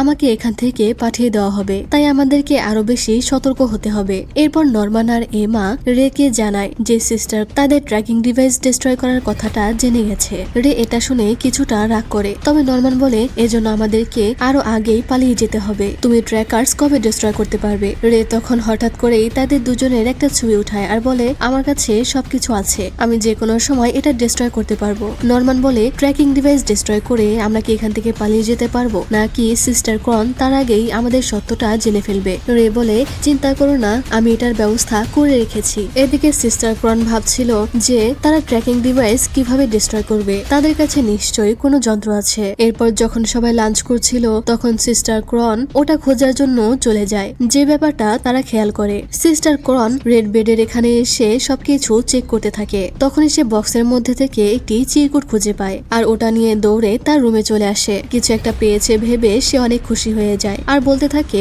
এটা ইসাবেলার বিরুদ্ধে ব্যবহার করা যাবে, এটা আমি গ্র্যান্ডমাকে দেখিয়ে দিব। তখনই তার দরজায় কেউ কড়া নাড়লে সে ওটা লুকিয়ে রেখে দরজা খুলে আর দেখতে পায় ইসাবেলা এখানে এসেছে। তবে ইসাবেলার হাতে একটি চাকু ছিল, যা দেখে সে কিছুটা ভয় পেয়ে যায়, কিন্তু ইসাবেলা তার দিকে ওই চাকুটা আর একটি চিরকুট এগিয়ে দেয় এবং বলে এটা হেডকোয়ার্টার থেকে এসেছে, আফসোস এটাই তাদের ইচ্ছা, বিদায় সিস্টার ক্রন। আর এই চিরকুট দেখে তো সিস্টার ক্রন অনেক বেশি ভয় পেতে থাকে আর আমরা বুঝতে পারি না যে এই চিরকুটে কি লেখা আছে। আসলে এই চিরকুটে লেখা আছে যে সিস্টার ক্রনকে মম বানিয়ে দেওয়া হয়েছে, কিন্তু এটা দেখেও সিস্টার ক্রন খুশি হয় না। সে অনেক ভয় পেতে থাকে কারণ তার মনে হতে থাকে যে কোনো একটা ঝামেলা তো আছে। ইসাবেলা তাকে বলে যে গেটের ওখানে গ্র্যান্ডমা এসেছে তোমাকে নিতে, তাড়াতাড়ি রেডি হয়ে সেখানে যাও। ইসাবেলা চলে গেলে সে বলে আমাকে কিছু একটা তো করতেই হবে। সে বলতে থাকে আমি কিছুতেই ওই ইসাবেলার কাছে হেরে যেতে পারি না। সে তখন ওই চিরকুটটা বের করে যেটা সে নরমানের বেডের নিচে পেয়েছিল। তখন তার হাতে আমরা একটি কলমও দেখতে পাই। এরপর সিস্টার ক্রন ওই চিরকুট আর ওই কলমটা নিয়ে কোথাও একটা যায়। এরপর সে এখান থেকে চলে যাচ্ছিল। গেটের ওখানে গিয়ে সে গ্র্যান্ডমাকে দেখতে পায় আর সে গ্র্যান্ডমাকে ওই লেটারটা দেখায়। এদিকে সমস্ত বাচ্চারা তো সিস্টার ক্রনকে খুঁজছিল। রে তখন ভাবতে থাকে সিস্টার ক্রন কোথায় গেল। এদিকে গ্র্যান্ডমা ওটা পড়ে বলে এর মানে তুমি বলতে চাইছো যে এখানকার কয়েকজন স্টুডেন্ট আমাদের সিক্রেটের ব্যাপারে জেনে গেছে? সিস্টার ক্রন বলে হ্যাঁ, আমার কাছে কোনো প্রমাণ নেই, কিন্তু প্লিজ আমাকে বিশ্বাস করুন, যদি তাদের এভাবেই ছেড়ে দেওয়া হয় তাহলে এটা বিপজ্জনক হতে পারে। তখন গ্র্যান্ডমা বলে কিন্তু ইসাবেলা তো তাদের কন্ট্রোল করে রেখেছে তাই না? যদি তারা কন্ট্রোলে থাকে তাহলে কোনো সমস্যা নেই। তখন আমরা তার জীবনের একটি ফ্ল্যাশব্যাক দেখতে পাই যেখানে সেই দেওয়ালের উপরে দাঁড়িয়ে ছিল ইসাবেলা আর নিচে সে তাদেরকে ডাকছিল। সে বলে আমি যেমনটা করেছিলাম তেমন ভাবেই যদি ইসাবেলা তাদের কন্ট্রোলে রাখে তাহলে এতে কোনো সমস্যাই নেই। আর এটা একদমই ঠিক নয়, তুমি ইসাবেলাকে ফাঁসানোর চেষ্টা করেছো, সে আমাদের জন্য অনেক স্পেশাল, তাই তুমি কখনোই তার জায়গা নিতে পারবে না। এই বলে সে চলে যায়। তখন ক্রন হাসতে থাকে আর বলতে থাকে এর মানে তোমরা সবাই হাত মিলিয়েছিলে, আমার তো জেতার কোনো সুযোগই ছিল না। আর তখনই তার পেছনে ভয়ঙ্কর একটা রাক্ষস চলে আসে। এদিকে সমস্ত বাচ্চারা খাবার খাচ্ছিল আর এদিকে সিস্টার ক্রন অনেক ভয় পাচ্ছিল। তখন সে তার ছোটবেলার কথা মনে করে। সে ছোটবেলা থেকেই ওই পুতুলটা তার কাছে রাখতো। তার মনে পড়ে কিভাবে অপারেশনের মাধ্যমে তার বুকে ওই চিপটা লাগানো হয়েছিল। সে ছোটবেলা থেকে অনেক পড়াশোনা করেছে আর অনেক পরিশ্রম করেছে মম হওয়ার জন্য, কিন্তু প্রতিবার যখন সে হেরে যেত তখন সে রেগে তার পুতুলটার উপর রাগ ঝাড়তো আর এরপর ওটা ঠিক করে আবারও সেটা নিয়ে যেত।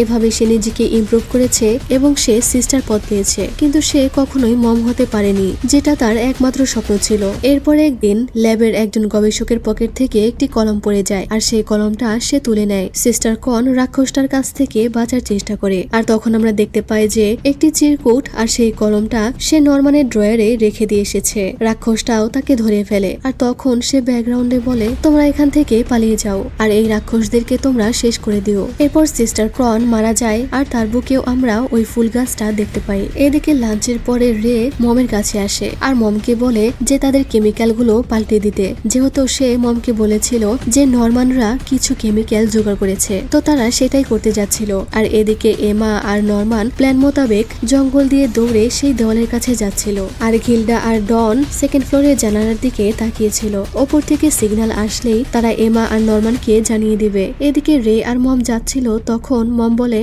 আমি সিস্টার ক্রনকে এখান থেকে বের করে দিয়েছি। যা শুনে রে অবাক হয়। ইসাবেলা তখন তার দিকে তাকিয়ে অদ্ভুতভাবে হাসে। রে তখন দৌড়ে সিস্টার ক্রনের রুমে চলে আসে। মম তার কাছে এসে বলে আমার তার প্রয়োজন ছিল না, তাই আমি তাকে অদৃশ্য করে দিয়েছি, আর আমার তোমাকেও আর প্রয়োজন নেই, আমাদের চুক্তি এখানে শেষ হলো। রে বলতে থাকে কিন্তু কেন? আমি আপনাকে কখনোই ধোকা দিব না, প্লিজ আমাকে আপনার সাথে রাখুন, আমি তো ভালো কাজ করছিলাম, তাহলে কেন? ইসাবেলা বলে হ্যাঁ তুমি ভালো কাজ করছিলে, তুমি ভালো কুকুর ছিলে, এজন্যই আমি তোমাকে ব্যবহার করেছি, কিন্তু তুমি মিথ্যা বলতে শুরু করেছিলে। মম তখন বলে আমি তোমাকে শেষ পর্যন্ত এখানে রাখতে পারবো না, কারণ এখন অবস্থা আগের মতো নেই, এখন থেকে আমি নিজে তাদেরকে কন্ট্রোল করব, তাই আমার আর তোমার প্রয়োজন নেই। এই বলে সে রেকে এখানে রেখে দরজাটা লক করে চলে যায় আর সে বলতে থাকে কিছু সময় এখানেই থাকো। তখনই সে ওই ডিভাইসে দেখতে পায় যে দেওয়ালের কাছে কেউ চলে গেছে। সে বলে এটা নিশ্চয়ই নরমান এবং এমা হবে। রে তো অনেক রেগে যাচ্ছিল, সে কি করবে কিছুই বুঝতে পারে না। এদিকে ঘিলটা আর ডন অপেক্ষায় ছিল রে কখন সিগন্যাল দিবে, কিন্তু তখনই তারা দেখে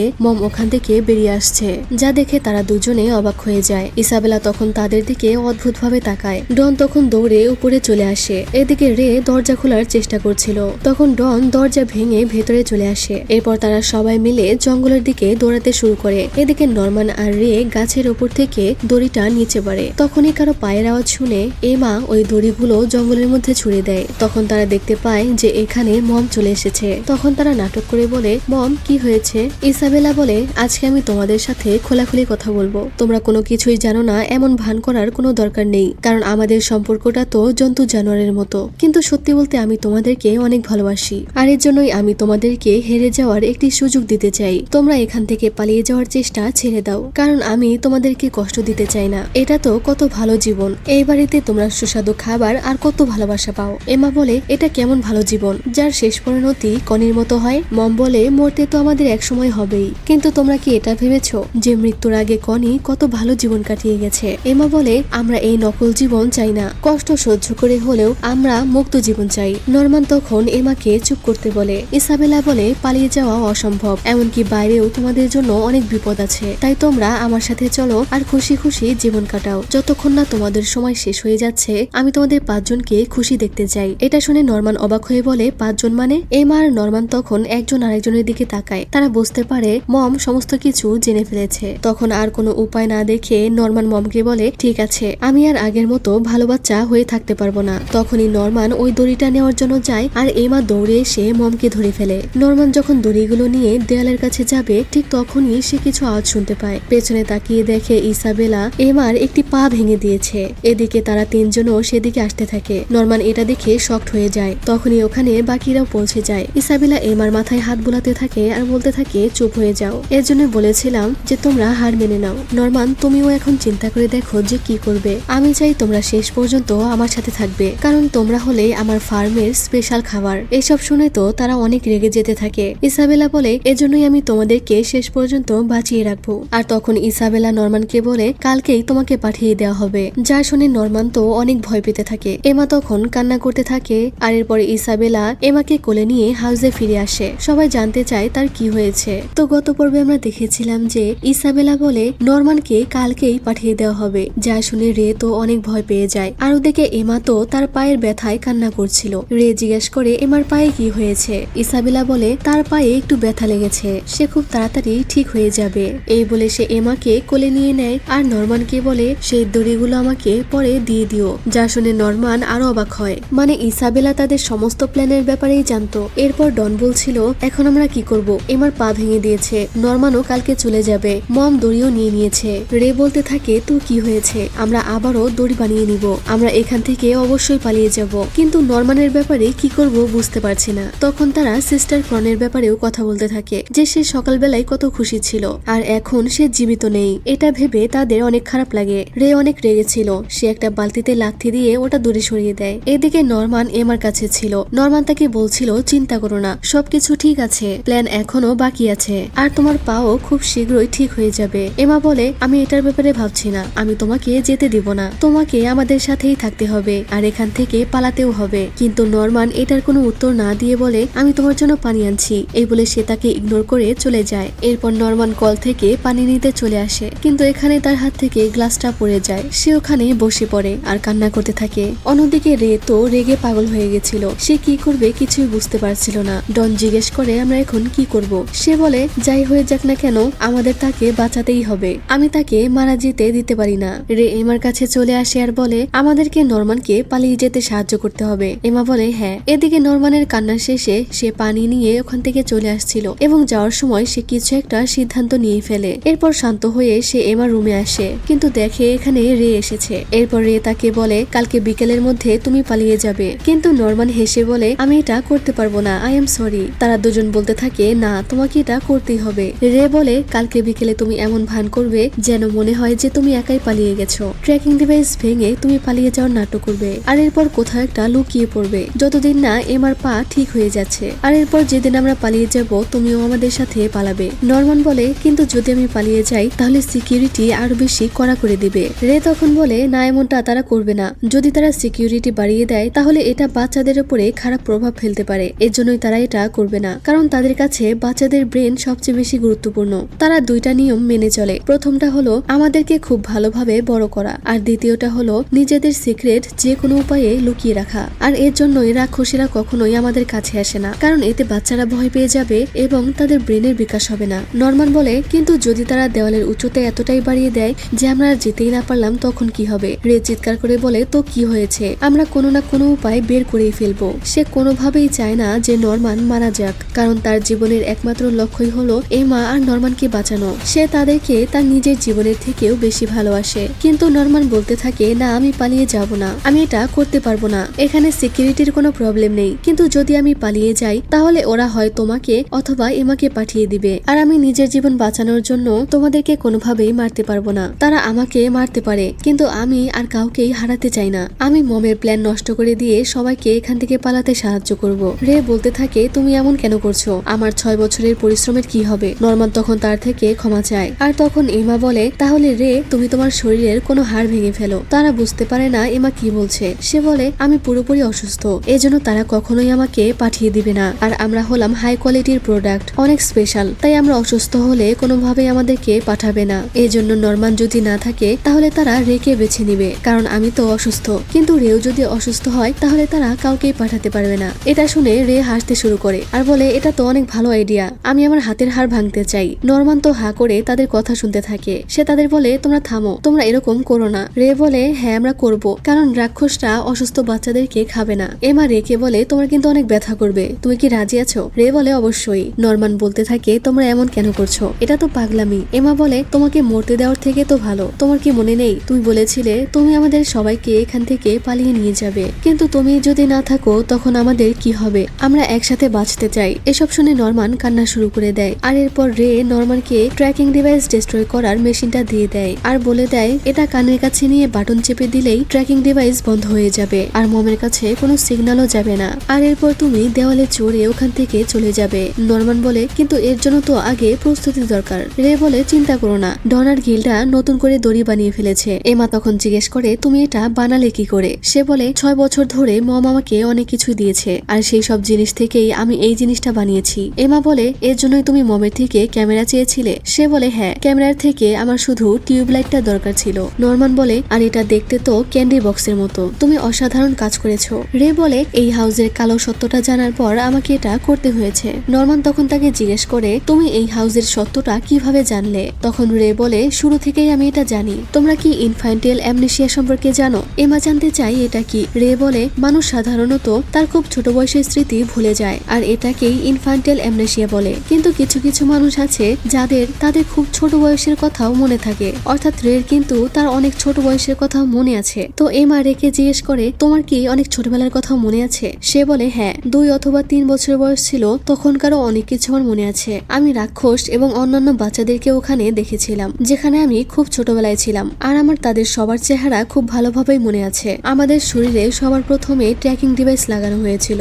যেখানে আমি ছিলাম ওখানকার বাচ্চাদেরকে সবাইকে 5 ভাগে ভাগ করা হয়েছিল, আর এরপর একটি টানেলের মাধ্যমে আমাকে এখানে পাঠিয়ে দেওয়া হয়েছিল। নরমান বলে টানেল কি সেই গেট যেখান দিয়ে সবাইকে নিয়ে যাওয়া হয়? রে বলে হ্যাঁ। নরমান জিজ্ঞেস করে এর মানে গেটের পরে কি আছে? রে বলে গেটের পরেই হেডকোয়ার্টার আছে এবং আরো 5টা প্ল্যান্ট আছে, আর ওই গেটের ওখানে অনেক রাক্ষস আছে, শুধুমাত্র সেখানেই সিকিউরিটি আছে, বাকি অন্য কোথাও সিকিউরিটি নেই। তাই এমআর পা ঠিক হলেই আমরা এখান থেকে পালিয়ে যাব।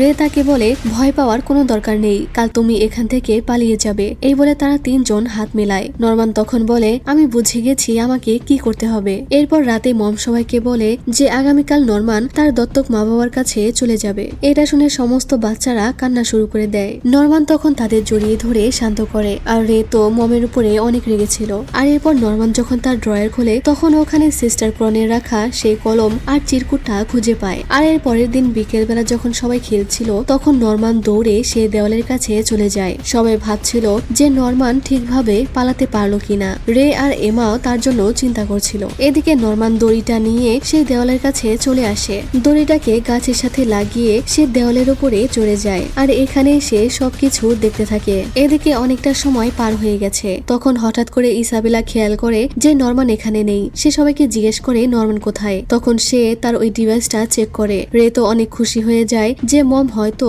নরমানের লোকেশন খুঁজে পায়নি। কিন্তু তখনই ইসাবেলা পেছনের দিকে তাকায় আর দেখে নরমান এখানে ফিরে আসছে, যা দেখে রে তো অনেক রেগে যায়, কারণ সে তো তাকে পালিয়ে যেতে বলেছিল। তারা তো বুঝতেই পারে না যে নরমান এমনটা কেন করলো। রে প্রচন্ড রেগে তার কলার ধরে জিজ্ঞেস করে তুমি কেন এমনটা করলে? তুমি পালিয়ে যেতে পারতে। তখন নরমান বলে না, আমি পালাতে পারতাম না, আর আমি পালিয়ে যাব না। রে তাকে ছেড়ে দেয়। তখন নরমান বলে ওখানে একটা খাদ আছে, দেওয়ালের পাশ ঘিরে পুরোটা জায়গায় গভীর খাদ আছে। তখন আমরা সেই খাদটা দেখতে পাই, অর্থাৎ কেউ চাইলেও যেন এখান থেকে পালাতে না পারে, এজন্যই এই ব্যবস্থা করা হয়েছে। নরমান তাদেরকে বলে দেওয়াল ঘেঁষে গভীর খাদ রয়েছে, তাই আমি পালাতে পারতাম না। তারা দুজন এটা শুনে অবাক হয়ে যায়, আর এর জন্য রাক্ষসেরা কোনো সিকিউরিটি দেয়নি, কারণ ওই খাদের জন্য কোনো সিকিউরিটির প্রয়োজনই নেই। এমা বলে তাহলে আমরা কি আর কখনো এখান থেকে পালাতে পারবো না? নরমান বলে না, একটা উপায় আছে। নরমান তখন একটি ম্যাপ এঁকে বোঝানোর চেষ্টা করে যে ওখানে কতগুলো দেওয়াল আছে। সে জানায় যে সে অনেকক্ষণ ওখানে ইনভেস্টিগেশন করেছে,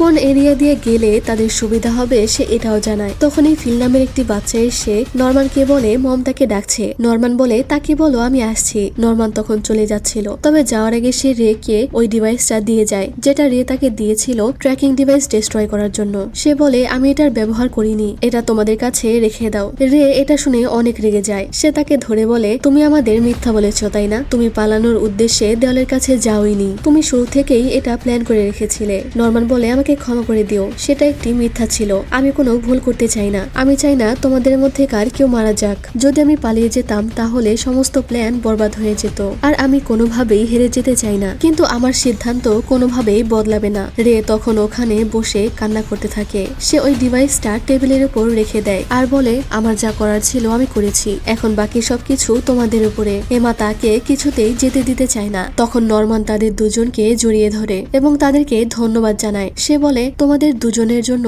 আমার জীবনটা অনেক সুন্দর ছিল, আমি অনেক খুশি ছিলাম, তোমাদের মতো বন্ধু পেয়ে আমি সত্যিই ভাগ্যবান। তখন রে আর এমাও কান্না শুরু করে দেয়, কারণ নরমান তাদের জন্য নিজের জীবনকে স্যাক্রিফাইস করতে চলেছে। এমা তবুও বলতে থাকে তুমি এখনো পালাতে পারো, জঙ্গলের মধ্যে গিয়ে লুকিয়ে পড়ো। নরমান বলে আমি তো বলেছি আমার সিদ্ধান্ত বদলাবে না। সে ওখান থেকে চলে আসে আর নিজের বেডের ওখানে আসে। তখন সে তার ড্রয়ারের মধ্যে একটি জিনিস দেখতে পায়। তখন তার ছোটবেলার কথা মনে পড়ে। নরমান ছোট থেকেই অনেক অসুস্থ থাকতো, প্রায় সময়ে তাকে হসপিটালে থাকতে হতো। সে যখন হসপিটাল রুমে একা একা শুয়ে থাকতো তখন এমা সবার চোখের আড়ালে লুকিয়ে নরমানের কাছে চলে আসতো। নরমান বলতো তোমার এখানে আসা উচিত নয়, না হলে তুমি অসুস্থ হয়ে পড়বে। কিন্তু এমা তার সাথে গল্প করার জন্য এখানে চলে আসতো, যেন নরমানের একা ফিল না হয়। কিন্তু মম তাকে দেখে ফেলতো। মম তাকে বলে তুমি এখানে কেন এসেছো? তোমাকে তো বলেছি তুমিও অসুস্থ হয়ে যেতে পারো। এমা বলে কিন্তু রে তো বলেছে যে কিছুই হবে না। তখন রে বলে এই বইয়ে লেখা আছে গাধাদের জ্বর আসে না। মম তখন ওখান থেকে এমাকে ধরে নিয়ে যায়, কিন্তু এমা আবারও লুকিয়ে এখানে চলে আসতো। তখন সে তাকে একটি কাপ দেয় যেটা তার দিয়ে জুড়ে দেওয়া ছিল। তখন মম এসে তাকে আবারও ধরে নিয়ে যায়, আর এরপর ওই কাপ দুটোর মাধ্যমে মাধ্যমে তারা দুজনে কথা বলতো। আর সেই কাপটাই এখনো নরমান তার কাছে রেখে দিয়েছে এবং সে সুটকেসের মধ্যে শুধু তার এই জিনিসটাই উঠায়। তখন গিল্ডা আর ডন আসে তাকে ডাকার জন্য। এরপর সে নিচে চলে আসে। সবাই তার জন্য অপেক্ষা করছিল, বাচ্চারা তার জন্য কান্না করছিল। এমা তো কিছুই বলছিল না। তখন মম জিজ্ঞেস করে এমা রে কোথায়। এমা বলে সে হসপিটাল রুমে আছে, সে নরমানকে বাই বলতে চায় না। নরমান গিল্ডা আর ডনকে বলে রে আর এমার খেয়াল রাখতে, আর এমাকে বলে তুমি সবার খেয়াল রেখো। নরমান তখন সবাইকে বিদায় জানিয়ে ওখান থেকে চলে যাচ্ছিল। তখনই এমা তার স্টিকগুলো ফেলে দিয়ে ছুটে গিয়ে নরমানকে জড়িয়ে ধরে। আর ঠিক ওই সময়ে এমা তাকে বলে আমি মমের মনোযোগ সরিয়ে দিব। সে ওই মেশিনটা তার কানের কাছে চাপবে যেন নরমানের ট্র্যাকিং ডিভাইসটা অফ হয়ে যায়। আর তখনই নরমান তাকে ধাক্কা দিয়ে দূরে সরিয়ে দেয়। এমা ওখানে পড়ে যায়। নরমান সবার চোখের আড়ালে ওই ডিভাইসটা হাতে নিয়ে নেয়। আর সে তাকে বলতে থাকে এত বড় বোকামি করো না, তোমার এরকমটা করা উচিত ছিল না। এমা বলে চুপ করো, আমি তোমাকে যেতে দিতে পারবো না। বাকি সমস্ত বাচ্চা এই ঘটনা দেখে অবাক হয় যে নরমান আর এমা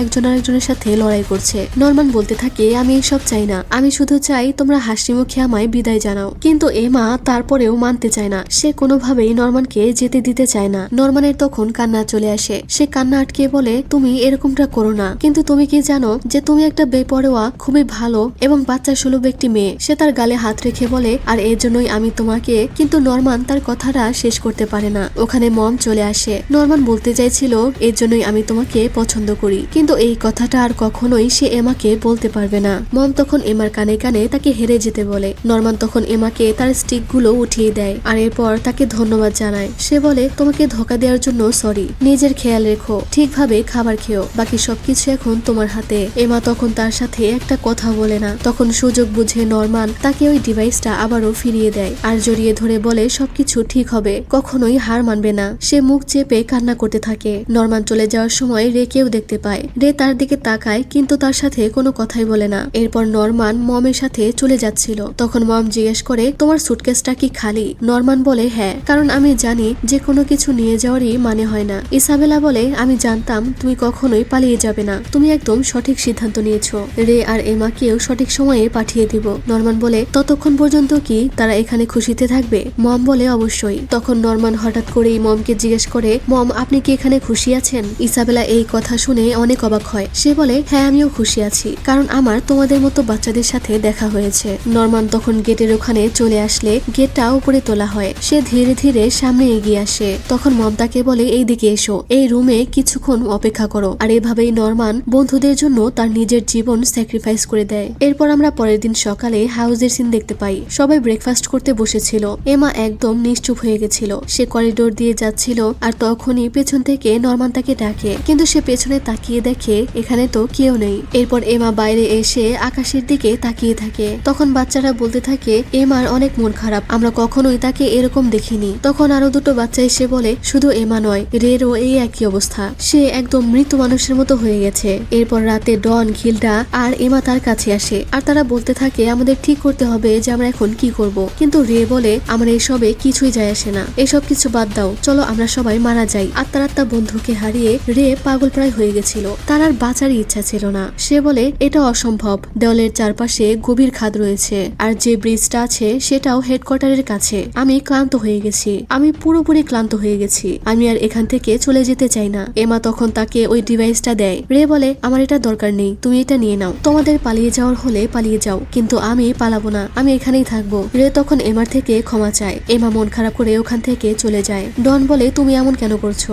রে শুধু তাদেরকে সরি বলতে থাকে। এমা ওখান থেকে এসে অনেক কান্না করতে থাকে। তখন মম তার কাছে এসে বলে তুমি কি কান্না করছো? তুমি কি শুনোনি রে কি বললো? তোমাদের এইবার হার মানা উচিত। সে তাকে জড়িয়ে ধরে বলে বেচারি তুমি অসুস্থ, নরমান মারা গেছে আর রে পুরোপুরি হার মেনে নিয়েছে, তুমি হেরে গেছো, পালিয়ে যাওয়ার আর কোনো রাস্তাই নেই, তাই হার মেনে নাও, হার মানলেই সমস্ত টেনশন থেকে মুক্ত হতে পারবে। তখন ইসাবেলা তার পাশে বসে বলে তুমি যদি চাও আমি তোমার এখানকার মম হওয়ার ব্যাপারে হেডকোয়ার্টারের সাথে কথা বলবো। এমা বলে এর মানে কি? সে বলে বড় হয়ে তুমি এই ফার্মের বাচ্চাদেরকে লালন পালন করবে, যদি তুমি যোগ্য হও তাহলে তোমাকে তারা মম অথবা সিস্টার বানাতে পারে, আর আমার মনে হয় তুমি এটার যোগ্য, তাই আমাকে হ্যাঁ বলে দাও, তাহলে আমি তাদের সাথে কথা বলবো। কিন্তু এমা তো এটা শুনে অনেক রেগে যায় আর বলে এরকম কে হতে চাইবে? কিন্তু ইসাবেলা বলে এটা ছাড়া আর কোনো উপায় নেই বেঁচে থাকার, তুমি শুধু এটাই করতে পারবে, তুমি কাউকে বাঁচাতে পারবে না, সবাই মারা যাবে, কিন্তু তুমি যদি মম হও তাহলে বেঁচে থাকতে পারবে। কিন্তু এমা বলে আমি এটা কোনোভাবেই করতে পারবো না। ইসাবেলা বলে ঠিক আছে, তাহলে বসে বসে মৃত্যুর জন্য অপেক্ষা করো, কেউ এখান থেকে পালাতে পারবে না, চেষ্টা করেও লাভ নেই। এই বলে সে ওখান থেকে চলে যায়। এভাবেই অনেকগুলো দিন কাটতে থাকে। এমা তো এখনো নরমানকে ভুলতে পারছিল না। সে সব সময় মন খারাপ করে বসে থাকতো। এদিকে রেরও একই অবস্থা ছিল। সে সারাদিন রুমের মধ্যেই বসে থাকতো আর নরমানের ছবিটা দেখে শুধু কান্না করতো। মমও রের এই অবস্থা দেখতে পায়। আর এরপর ডিসেম্বরের 15 তারিখ চলে আসে, যেদিন রেকে এখান থেকে পাঠিয়ে দেওয়া হবে। আর আজকে ছিল 14 তারিখ। তখন আমরা দেখি ডাইনিং রুমে রে বসে সেই গানটা গাইছিল যেটা ইসাবেলা প্রায়ই গাইতো।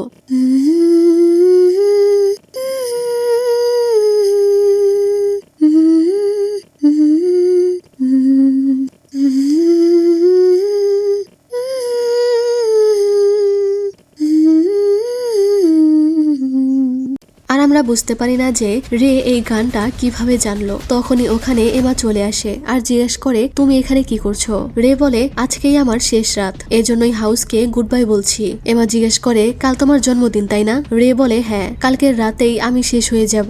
এমা তার দিকে এগিয়ে আসে। তখন রে তাকে জিজ্ঞেস করে তুমি কি সত্যি হার মেনে নিয়েছো, তুমি এখনো হার মানোনি তাই না। এমা তখন তার দিকে তাকিয়ে অদ্ভুত ভাবে হাসে। আমি সবসময় ভাবতাম আমি নরমানের জন্য কি করতে পারি, কিন্তু উত্তর হলো কিছুই না। মম আমাকে হেরে যেতে বলেছে, কিন্তু আমি হার মানবো না। আমি কিছুতেই নরমানের কুরবানি বরবাদ হতে দিব না। তখন রে বলে এর মানে আমরা দুজনে একই জিনিস ভাবছি। এমা বলে চলো আমরা পালিয়ে যাই, আমি এর জন্যই এখানে এসেছি। রে বলে আমারও তোমার সাথে কথা ছিল, গত 2 মাসে আমি তোমার সাথে কথা বলতে পারিনি, কারণ মম আমাদের উপরে নজর রাখছিল। এমা বলে হ্যাঁ, আমিও চাই না মম আমাদের প্ল্যানটা জেনে যাক। রে বলে কিসের প্ল্যান। তখন সে বলে আমি কিছুই করছিলাম না, কিন্তু এরপরে মম আমার উপরে সবসময় নজর রাখতো, এর জন্য আমি ডন আর গিল্ডাকে দিয়ে সমস্ত কাজ করিয়েছি। তারা দুজনে পালিয়ে যাওয়ার জন্য সবকিছু তৈরি করেছে। রে তো এসব কিছুই জানতো না। সে বলে এর মানে কি। এমা বলে পানি, খাবার এবং গরম কাপড় চোপড় সবকিছুই তৈরি আছে, আমরা যে কোনো সময় পালিয়ে যেতে পারবো। রে বলে খুব ভালো কাজ করেছো, তবে পালাবে কিভাবে। এমা বলে চলো কাল বিকেলে তুমি চলে যাওয়ার আগেই আমরা পালিয়ে যাব। রে বলে দিনে যাওয়া অনেক বিপজ্জনক হতে পারে, এখন অবস্থা আগের মতো নেই, আমরা রাতে পালাবো, কারণ রাতে লুকানো সহজ হবে। এরপর তারা দুজনে ওখানে বসে কথা বলতে শুরু করে। রে বলে আমাদের কাছে 2টা সমস্যা আছে। প্রথমত মম, সে সবসময় আমাদের উপরে নজর রাখে আর একটা বাচ্চাকে ধরে রাখে, এবং রাতেও তার রুমে বাচ্চারা থাকে। তাই এমন অবস্থা তৈরি করতে হবে যেন মমের নজর বাচ্চাদের উপর থেকে সরে যায়। আর দ্বিতীয় সমস্যা হলো দেওয়ালের পাশে খাদ রয়েছে, আমরা ওটা লাফিয়ে পার হতে পারবো না, আমাদেরকে ব্রিজ থেকেই পার হতে হবে, কিন্তু সেখানে তো সিকিউরিটি আছে, তাই আমাদেরকে এটার জন্য অন্য ব্যবস্থা করতে হবে। তখন রে ওখান থেকে একটি পেট্রোলের বোতল হাতে নেয় আর সে বলে রাতে আমরা হাউসে আগুন লাগিয়ে দিব। যখন মম আগুন নেভাতে ব্যস্ত থাকবে তখন আমরা সমস্ত বাচ্চাদেরকে এখান থেকে বাইরে বের করব। আর মমের ওই সিক্রেট দরজাটার লক যদি সিল করে দেওয়া হয় তাহলে আর মম হেডকোয়ার্টারের সাথে যোগাযোগ করতে পারবে না। হেডকোয়ার্টার শুধু এটা বুঝতে পারবে যে এখানে আগুন লেগেছে, তাহলে তখন ব্রিজের ওখানে সিকিউরিটি থাকবে না আর আমরা সহজেই পালিয়ে যেতে পারবো। তখন রেতাকে বলে তো চলো কালকের জায়গায় আমরা আজ আর এক্ষুনি পালিয়ে যাই, তুমি কি পারবে। এমা এটা শুনে অবাক হয়। রে বলে চিন্তা করো না, এই জায়গাটা বাচ্চাদের রুম থেকে অনেক দূরে, তাই বাচ্চাদের কোনো ক্ষতি হবে না, তবে তোমার পায়ের কি হবে। এমা তখন দাঁড়িয়ে যায় আর বলে আমার পা একদম ঠিক হয়ে গেছে। রে তখন ওখান দিয়ে পেট্রোল ঢালতে শুরু করে আর সে বলে আমি এখনো সবাইকে সাথে নিয়ে পালিয়ে যাওয়ার বিরুদ্ধে, বিশেষ করে ওই খাদের ব্যাপারে জানার পরে আরো বেশি আমার মনে হচ্ছে যে তাদেরকে না নিয়ে গেলেই ভালো হবে, শুধুমাত্র ডন আর গিল্ডাকে নিয়ে যাওয়াই ঠিক হবে। এই বাচ্চাগুলোকে আমাদেরকে ছেড়ে দেওয়া উচিত, এতে তাদের এবং আমাদের দুজনেরই ভালো। তবে আমি জানি তুমি আমার কথা মানবে না, তাই আমি আর কিছুই বলবো না, এখন তুমি ঠিক করো যে তুমি কি করবে। তাই এখন গিয়ে ডন আর গিল্ডাকে সব বলো। তখন এমা বলে আমার আরো একটা জিনিস নিয়ে চিন্তা হচ্ছে,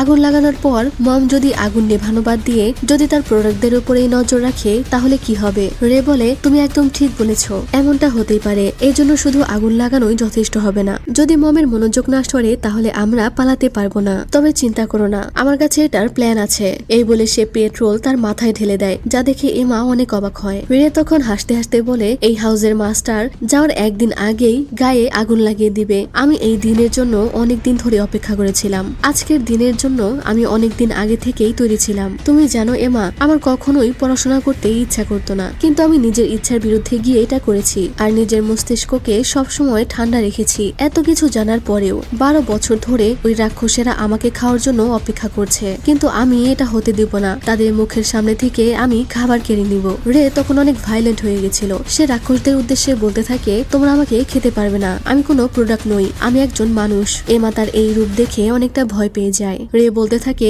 এটাই সবচেয়ে বেস্ট উপায়। আমি আমার নিজের লোকেদের মারা যেতে দেখেছি। ওই বাচ্চারা অনেক ভালো ছিল, তারা অনেক কিউট ছিল। আমি আমার বন্ধুকেও হারিয়েছি, তাকে ব্যবহার করেছি, তাই আমি আর এটা হতে দিতে চাই না। এমা তাকে থামতে বলছিল। রে বলে, তুমি ওখানেই দাঁড়িয়ে থাকো, তোমার কাছে এটাই শেষ সুযোগ, তাই তুমি অবশ্যই সফল হবে। প্লিজ আমার আর নরমানের স্যাক্রিফাইস বরবাদ হতে দিও না। রে তখন তাকে একটি বই দেয়। এমা দেখে এই বইয়ের মধ্যে তার আর নরমানের ছবি আছে। তখনই ঘড়িতে 12টার ঘন্টা বেজে ওঠে, অর্থাৎ 15 তারিখ শুরু হয়ে যায়, মানে আজকে রের জন্মদিন। তখনই রে দিয়াশলাই জ্বালায় আর সে বলতে থাকে, এখন আমি 12 বছরের, আমার এই জীবনটা কখনোই ভালো লাগেনি, কিন্তু তোমাদের সাথে কাটানোর সময় অসাধারণ ছিল, তোমাদেরকে ধন্যবাদ, বিদায় এমা। এই বলে সে দিয়াশলাইটা ফেলে দিলে এমা দৌড়ে যায় ওটা ধরার জন্য।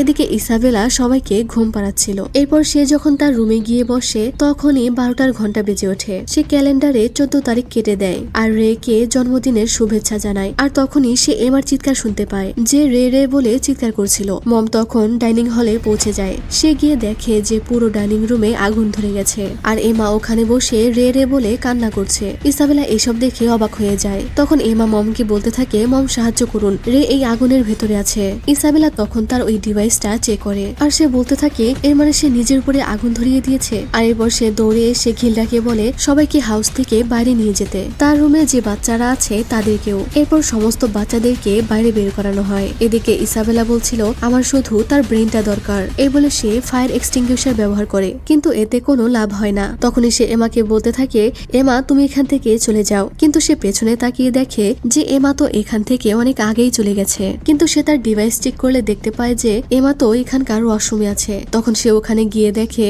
ওখানে শুধু একটি বালতি পড়ে আছে, তবে এমার লোকেশন এখনো এখানেই দেখাচ্ছে। সে তখন বালতিটা সরালেই দেখতে পায় এখানে একটি কাটা কান পড়ে আছে, যা দেখে সে শকড হয়ে যায়। আর তাদের সমস্ত প্ল্যান সে বুঝে ফেলে, অর্থাৎ তারা তাদের কান কেটে এখানে রেখে গেছে যেন মম তাদের লোকেশন ট্র্যাক করতে না পারে। এদিকে এমা তার কানে হাত দিয়ে জঙ্গলের মধ্যে দৌড়াচ্ছিল। তখন আমরা দেখতে পাই যে এখানে সমস্ত বাচ্চারাই আছে আর সবার পিঠে ব্যাগও ছিল আর এখানে রেও ছিল, অর্থাৎ সে মারা যায়নি। তবে সেও এইসব দেখে অনেক অবাক হয়। এরপর আমরা কিছুক্ষণ আগের ফ্ল্যাশব্যাকে চলে যাই। রে যখন দিয়াশলাইটা ফেলে দেয় তখন এমা দৌড়ে গিয়ে ওটা ধরে ফেলে আর সে বলে, আমি তোমাকে মূর্তি দিতে চাই না, আর না আমি অন্যদের মূর্তি দিব। আর তখনই কেউ ওখানকার দরজা নক করে। এমা গিয়ে দেখে ওখানে দুটি বাচ্চা দাঁড়িয়ে আছে। তারা তাকে বলে, তুমি আমাদের যা আনতে বলেছিলে সেটা এনেছি আর আমরা সবাই তৈরি আছি।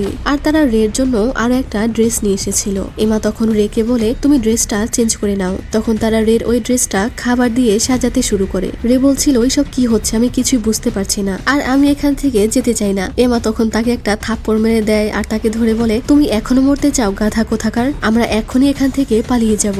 রে বেচারা মার খেয়ে এমার দিকে তাকিয়ে থাকে। তখন তারা দেখে যে তারা মাংসের খাবার দিয়ে রের ওই পোশাকটা সাজিয়ে রেখেছে। রে বলে, এইসব কি? তারা বলে, তোমার রিপ্লেসমেন্ট। এমা বলে, এখন শুধু ট্র্যাকিং ডিভাইস বাকি আছে, আমি এটা বের করে দিচ্ছি, কান এদিকে নিয়ে আসো। রে বলতে থাকে, এইসব কি করছো? এমা বলে, তুমি অন্য যে কোনো কোথাও মরতে পারো, কিন্তু এখানে নয়, চুপচাপ আমাদের সাথে চলো। আর এটাই হলো তোমার জন্য নরমানের মেসেজ। রে তো এটা শুনে অবাক হয়ে যায়। তখন আমরা ফ্ল্যাশব্যাকে চলে যাই। সে এমার উদ্দেশ্যে একটি চিঠি লিখে গেছিল, যেখানে সে বলে, এমা আমি তোমাকে কিছু কথা বলতে চাই। রে এখান থেকে পালাবে না, সে আমাদেরকে বাঁচানোর জন্য এই হাউসেই মারা যাবে। এটাই হলো রের প্ল্যান। নিজের গায়ে আগুন লাগিয়ে সে আমাদেরকে পালিয়ে যাওয়ার রাস্তা করে দিবে। এটা আমাকে রেই বলেছিল, আর আমি তোমাকে জানিয়ে রাখছি, আমি চাই না যে সে এমনটা করুক। এজন্যই আমি এখন আমার প্ল্যান লিখছি। আমি চলে যাওয়ার 2 মাস পরে তোমরা এটা করবে। রে যেদিন চলে যাবে ঠিক তার আগের দিন তোমরা পালিয়ে যাবে। চিন্তা করো না, এখনো এখান থেকে পালিয়ে যাওয়ার সময় আছে। তবে আমি আমার ড্রয়ারে একটা জিনিস পেয়েছি, যেটা আমাকে সিস্টার ক্রন দিয়েছে। আর নরমান মারা যাওয়ার পর ডন আর গিল্ডা এমাকে এই জিনিসগুলো দিয়েছিল। এমা তখন এটা পরে কান্না করতে থাকে, অর্থাৎ এই সমস্ত প্ল্যান আসলে নরমানের ছিল। আর এরপরেই এমা ওখানে আগুন লাগিয়ে দিয়েছিল। এরপর সিন বর্তমানে চলে আসে। পুরো হাউসে আগুন ধরে গিয়েছিল। তারা সমস্ত বাচ্চাদেরকে নিয়ে দেওয়ালের দিকে দৌড়াতে শুরু করে। আর রে তো এখনো বুঝতে পারছিল না যে এইসব কি হচ্ছে। এদিকে ইসাবেলা আসে হেডকোয়ার্টারের সাথে যোগাযোগ করতে, কিন্তু সে চাবি দিতে গিয়ে দেখে ওখানকার তালা সিল করে দেওয়া হয়েছে। এদিকে তারা দৌড়ানোর সময় রে ডনকে জিজ্ঞেস করে, এসব কি চলছে, এই সমস্ত বাচ্চারা কি সত্যটা জানতো? ডন বলে, হ্যাঁ, তাদের সবাইকে সত্যটা বলা হয়েছিল, এমা এটা করেছে। তখন আমরা ফ্ল্যাশব্যাকে দেখি অনেকদিন আগেই এমা নরমানকে বলেছিল বলেছিল যে আমরা বাচ্চাদেরকে সমস্ত কিছু বলে দেই, যেহেতু আমরা পালাচ্ছি তাই আমার মনে হয় সবার সত্যটা জানা উচিত। নরমানও তখন তার কথায় রাজি হয়ে যায়। ডন বলে শুরুতে আমরা শুধু 4 জন বাচ্চাকে বলেছিলাম। তখন আমরা দেখতে পাই নরমান আর এমা যেদিন সিস্টার ক্রনের সাথে কথা বলতে গিয়েছিল সেদিন তারা বাইরে থেকে আরো 4 জন বাচ্চাকে তাদের সমস্ত কথা শুনিয়েছিল।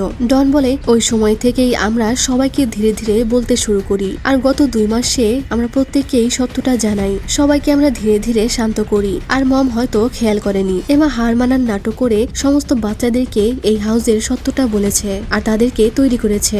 এরপর তারা ওই দেওয়ালের ওখানে চলে আসে। এমা তখন ওখানে কল্পনায় নরমানকে দেখতে পায় যে তার পাশে দাঁড়িয়ে তাকে সাহস দিচ্ছিল। এরপর এমা তাদেরকে বলতে থাকে, আমি আর ডন সবার আগে দেওয়ালে উঠবো আর এরপর তোমাদেরকে তুলবো, যেমনটা ট্রেনিং এ বলা হয়েছিল তোমরা তেমনটাই করবে। রে বলতে থাকে কিসের ট্রেনিং? এদিকে পুরো হাউসে আগুন লেগে গেছিল।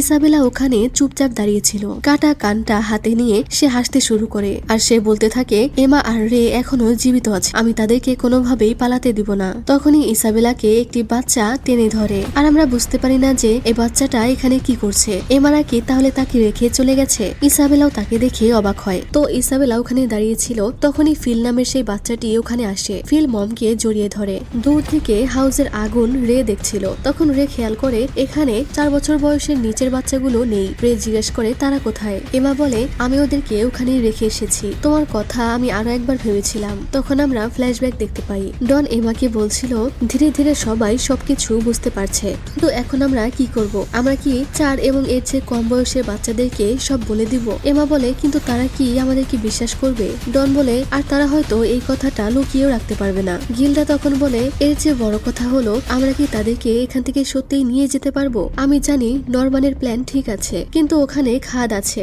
বাইরে অনেক ঠান্ডাও আছে, আর নরমান এখানে নেই। বাইরে গিয়েও আমরা জানি না যে আমাদের সাথে কি ঘটবে। এজন্য আমার মনে হয় রে ঠিক বলছে। ডন বলে, কিন্তু আমরা যদি তাদেরকে এখানে রেখে যাই তাহলে তাদেরকেও পাঠিয়ে দেওয়া হবে। গিল্ডা বলে, জানি, কিন্তু এছাড়া তো আর উপায় নেই। এমা বলে, না, আমি তাদেরকে এখানে ছেড়ে যেতে পারবো না, আমি সবাইকে নিয়ে যেতে চাই। আর তখন গিল্ডা বলে, কিন্তু বাকি প্ল্যান্টের বাচ্চাদের কি হবে? শুধুমাত্র আমাদের পালিয়ে যাওয়াটাই কি ঠিক? আমরা তাদেরকে কখনো দেখিনি, কিন্তু তারা তো আমাদের মতোই বাচ্চা, সবকিছু থেকে অজানা একটি খুশি পরিবারে রয়েছে তারা। এসব শুনে এমা অনেক অবাক হয়, কারণ গিল্ডা তো ঠিকই বলছিল। আর এরপর এমা এটা নিয়ে চিন্তা করতে থাকে। এরপর সে ফিল নামের ওই বাচ্চাটিকে সবকিছু বলে, হাউস এবং মমের ব্যাপারে সবকিছু। ফিল তখন এটা শুনে বলে, আমি এটা জানি। তারা তো এটা শুনে অবাক হয়। সে বলে, আমি দেখেছিলাম সিস্টার ক্রন নরমানের বেডের নিচে কিছু চেক করছিল। যেদিন নরমান এখান থেকে চলে যাচ্ছিল তখন তুমি মমকে দেখে অনেক ভয় পেয়েছিলে। আমি বুঝতে পেরেছিলাম যে কিছু একটা ঝামেলা হয়েছে। সে বলে, তাহলে কি নরমান মারা গেছে? কনিও, তাই না? সবাই মারা গেছে, তাই না? এটা বলে সে কান্না করতে থাকে। ফিল খুবই বুদ্ধিমান ছেলে ছিল, এই জন্যই এমা তাকে বেছে নেয়। বর্তমানে এমা বলতে থাকে, আমি ওদেরকে এখন নিয়ে যেতে পারবো না। ফিল সবকিছুই জানে, তবে বাকি বাচ্চারা জানে না। আমি সবকিছু ফিলের উপরে ছেড়ে দিয়েছি। তখন ফ্ল্যাশব্যাকে দেখি এমা তাকে বলছে, এখন তোমাকে সিদ্ধান্ত নিতে হবে, 4 অথবা তার চেয়ে কম বয়সের বাচ্চাদেরকে নিয়ে যাব, কারণ 6 বছর বয়সেই তাদেরকে পাঠিয়ে দেওয়া হয়। তো যাদের 4 বছর বা তারও কম বয়স তাদের হাতে 2 থেকে 3 বছর সময় আছে। এই হাউস হাই কোয়ালিটি বাচ্চা বানিয়ে থাকে, তাই তারা 6 বছরের নিচের বাচ্চাদেরকে পাঠায় না। আর 4 বছরের সব বাচ্চাদেরই মোটামুটি রেজাল্ট ভালো আছে। তাহলে আমাদের হাতে 2 বছর সময় আছে। তুমি কি বুঝতে পারছো আমি কি বলছি? তখন ফিল বলে, হ্যাঁ আমি বুঝতে পেরেছি, তোমরা আমাদেরকে ছেড়ে দাও, তবে আমি তোমাদের জন্য অপেক্ষা করব। এমা বর্তমানে বলতে থাকে, কিন্তু আমি হার মানিনি। 2 বছরের মধ্যে আমি এখানে আবারও ফিরে আসবো এবং তাদের সাথে সাথে বাকি প্ল্যান্টের বাচ্চাদেরকেও বাঁচিয়ে নিব। এদিকে মম ফিলকে জিজ্ঞেস করে যে বাকি বাচ্চারা কোথায়। তখন ফিল তাদেরকে অন্যদিকে নিয়ে যেতে শুরু করে, যেদিকে ছোট বাচ্চাগুলো রয়েছিল। বাচ্চাগুলো অনেক ভয় পেয়েছিল, তারা মমকে দেখে শান্ত হয়। এরপর ইসাবেলা হেডকোয়ার্টারের সাথে যোগাযোগ করে আর তাদের জানিয়ে দেয় যেখানকার কিছু বাচ্চা পালিয়ে গেছে। আর তখনই এখানে অ্যালার্ম বাজিয়ে দেওয়া হয়। তারা এটা শুনতে পায়। রে জিজ্ঞেস করতে থাকে, এখন কি করব? এদিকে হেডকোয়ার্টারে অ্যানাউন্স করা হয় যে প্ল্যান্ট 3 থেকে বাচ্চারা পালিয়ে গেছে, তাই তারা সিকিউরিটি বাড়িয়ে দেয়। আর আমরা এখানে অনেক সিকিউরিটি রাক্ষস দেখতে পাই। তবে তারা এটাও বলে দেয় যে কোনো বাচ্চাকেই না মারতে, সবাইকে জীবিত ধরতে। এদিকে সবাই দেওয়ালের ওই জায়গাটায় চলে আসে যেখান দিয়ে নরমান তাদেরকে পালিয়ে যেতে বলেছিল। আর এই জায়গাটার খাদের দূরত্ব কিছুটা কম ছিল। তখন আবারও ফ্ল্যাশব্যাকে দেখানো হয় সেদিন নরমান এখানে এসে এইসবই ইনভেস্টিগেশন করছিল যে তারা তো ব্রিজ দিয়ে পালাতে পারবে না, তাদেরকে এই খাদ পার হয়েই যেতে হবে। তবে সেখানে একটুখানি জায়গা আছে যেখানে খাদের দূরত্ব কিছুটা কম। আর এই সমস্ত কিছু ছিল নরমানের প্ল্যান। রে এইসব শুনে অনেক অবাক হয়। গিল্ডা তখন বলে, চিন্তা করো না, আমরা অনেক ট্রেনিং করেছি। তখন আমরা আমরা ফ্ল্যাশব্যাকে দেখি যে তারা এই খাত পার হওয়ার জন্য আগেই অনেক ট্রেনিং করে রেখেছে। দড়ি কিভাবে আটকানো হবে এবং বাচ্চারা এটা কিভাবে পার হবে এই সবকিছুর তারা ট্রেনিং করে রেখেছে। রে বলতে থাকে এটা কি কাজ করবে? এমা বলে অবশ্যই। তখন ডন সবার আগে ওই খাতটা পার হয়ে আসে। এরপর তারা আরো অনেকগুলো দড়ি ওই পারে পাঠিয়ে দেয় যেগুলো ডন গাছের সাথে লাগিয়ে দেয়। আর এরপর সবাই হ্যাঙ্গারে করে ওই খাতটা পার হতে থাকে। তখন রের মনে পড়ে যে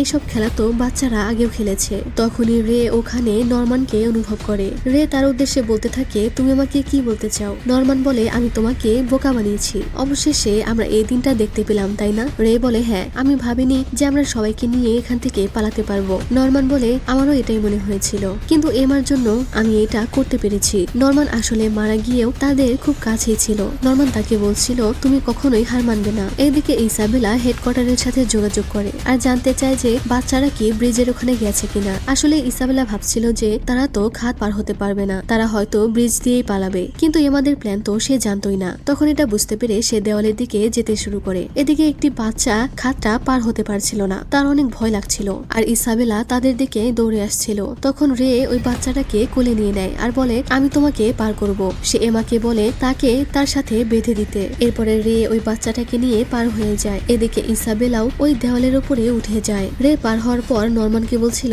আমি তোমার কাছে হেরে গেছি নরমান। এদিকে সবাইকে ওই পারে পাঠিয়ে দেওয়া হয়, শুধুমাত্র এমা বেঁচে ছিল। সে খাতটা পার হবে আর ঠিক তখনই ওখানে ইসাবেলা পৌঁছে যায়। বাকিরা তো এটা দেখে ভয় পেয়ে যায়। এমা তখন ইসাবেলার দিকে তাকায় এবং পেছনে হাউসের দিকে তাকিয়ে বলে বিদায় হাউস, তোমরা আমাদের অনেক ভালোবাসা দিয়েছো। সে মমের দিকে তাকিয়ে বলে বিদায় মম। ইসাবেলা বলতে থাকে যেও না এমা, আমার আদরের বাচ্চারা। কিন্তু এমা তার কথা শুনে না, সে ওটা পার হয়ে যায় এবং সাথে সাথেই ওই রশ্মিগুলো কেটে দেওয়া হয়। তারা সবাই জঙ্গলের ভেতরে দৌড়াতে শুরু করে। তখন ইসাবেলা তার চুলের খোপা খুলে ফেলে, তার চুলগুলো এলোমেলো উঠতে থাকে। সে তার সামনে তার 12 বছর বয়সী ইসাবেলাকে দেখতে পায় যে এই দেওয়ালের উপরে দাঁড়িয়ে ছিল। তখন আমরা ইসাবেলার জীবনের ফ্ল্যাশব্যাক দেখতে পাই। রিসলি নামের একটি ছেলে গাছের নিচে বসে গিটারে একটি সুর বাজাচ্ছিল। তখনই গাছের উপর থেকে ইসাবেলা হঠাৎ করে নিচে নেমে আসে, যা দেখে সে কিছুটা ভয় পেয়ে যায়। ইসাবেলা তাকে বলে আমি গাছের উপরে ছিলাম, তখনই আমি তোমার এই সুরটা শুনতে পাই। তোমার এই সুরটার নাম কি? রিসলি বলে এটার কোনো নাম নেই। ইসাবেলা বলে আমাকে কি আরো শোনাতে পারবে? রিসলি বলে ঠিক আছে, কিন্তু তুমি অন্য কাউকে কিছু বলবে না। আর এরপর রিসলি তার গিটারে সেই সুরটা বাজাতে থাকে আর ইসাবেলা তার পাশে বসে মন ভরে তার বাজানো এই সুরটা শুনে সে তার দিকে অবাক হয়ে তাকিয়ে থাকে। রিসলি তাকে পছন্দ করত এবং সেও রিসলিকে মনে মনে পছন্দ করত, কিন্তু একদিন রাতে রিসলিকেও এখান থেকে পাঠিয়ে দেওয়া হয়। যাওয়ার আগে রিসলি তার দিকে তাকিয়ে হাসে। এই ঘটনায় ইসাবেলা অনেক কষ্ট পায়। সে প্রতিদিন অনেক কান্না করত। এরপর থেকে সে প্রায়ই এখান থেকে পালানোর চেষ্টা করত। এরপর একদিন পালানোর জন্য সে ওই দেওয়ালের উপরে উঠেই যায়। তখনই তাদের হাউসের মম তাকে হাতের ইশারায় ডাকে। সামনে যেহেতু খাত ছিল তাই ইসাবেলার আর কিছুই করার ছিল না। সে তার সাথে চলে আসে আর হয়তো সে মম হওয়ার জন্য রাজি হয়েও গেছিল। তাকে মম বানানোর জন্য পাঠিয়ে দেওয়া হয় আর এরপর তাকে সেই গ্র্যান্ডমার কাছে পাঠিয়ে দেওয়া হয়। এরপর থেকে ইসাবেলার মম হওয়ার লড়াই শুরু হয়। সে অনেক পরিশ্রম করে মম হয় আর এরপর আমরা তাকে প্রেগনেন্ট অবস্থায় দেখতে পাই। অর্থাৎ এই মমদের প্রথম কাজ ছিল সন্তান জন্ম দেওয়া। যারা মম হওয়ার জন্য রাজি হতো তাদেরকে হেডকোয়ার্টারে সন্তান গর্ভধারণ করানো হতো। কিন্তু ইসাবেলা কোনোদিনই রিসলিকে ভুলতে পারেনি। সে সব সময় রিসলির ওই সুরটা গাইতো আর এরপর তাকে প্ল্যান 3-তে মম হওয়ার দায়িত্ব দেওয়া হয়। সে ওখানে চলে আসে এবং এখানকার বাচ্চাদেরকে বড় করতে থাকে। এরপর একদিন ইসাবেলা দেওয়ালের পাশ দিয়ে হাঁটছিল আর তখনই সে ওই সুরটা শুনতে পায় যেটা সে প্রায়ই গায়। ইসাবেলা এটা শুনে অনেক অবাক হয়ে যায়। সে ওই সুরটা অনুসরণ করে সামনে এগিয়ে যায় আর দেখতে পায় ওখানে রে বসে এই সুরটা গাইছে। সে তাকে জিজ্ঞেস করে রে তুমি এই সুরটা কোথা থেকে শুনলে? রে তখন তার দিকে তাকিয়ে হাসে। ইসাবেলা বুঝতে পারে যে রে আসলে তারই গর্ভে ধারণ করা সন্তান আর রে এই ব্যাপারটা জানতো। আর আমরা তো জানি যে রের অনেক ছোটবেলাকার কথাও মনে ছিল আর হতে পারে এই সুরটাও তার কোনোভাবে মনে আছে। সে তাকে জিজ্ঞেস করে মম তুমি আমাকে জন্মই কেন দিলে? ইসাবেলা কিছুই বলতে পারে না আর এজন্যই মূলত ইসাবেলা তাকে বেঁচে থাকার জন্য একটু বেশি সময় দিয়েছিল। তো বর্তমানে ইসাবেলা বলে আমি হেরে গেছি। সে ওই দড়িগুলো টেনে আনতে থাকে, তার চুলগুলো এলোমেলো ভাবে উঠছিল। তখন সে বাচ্চাদের উদ্দেশ্যে বলে যাও তোমরা নিজেদের খেয়াল রেখো, আমি তোমাদের জন্য দোয়া করব।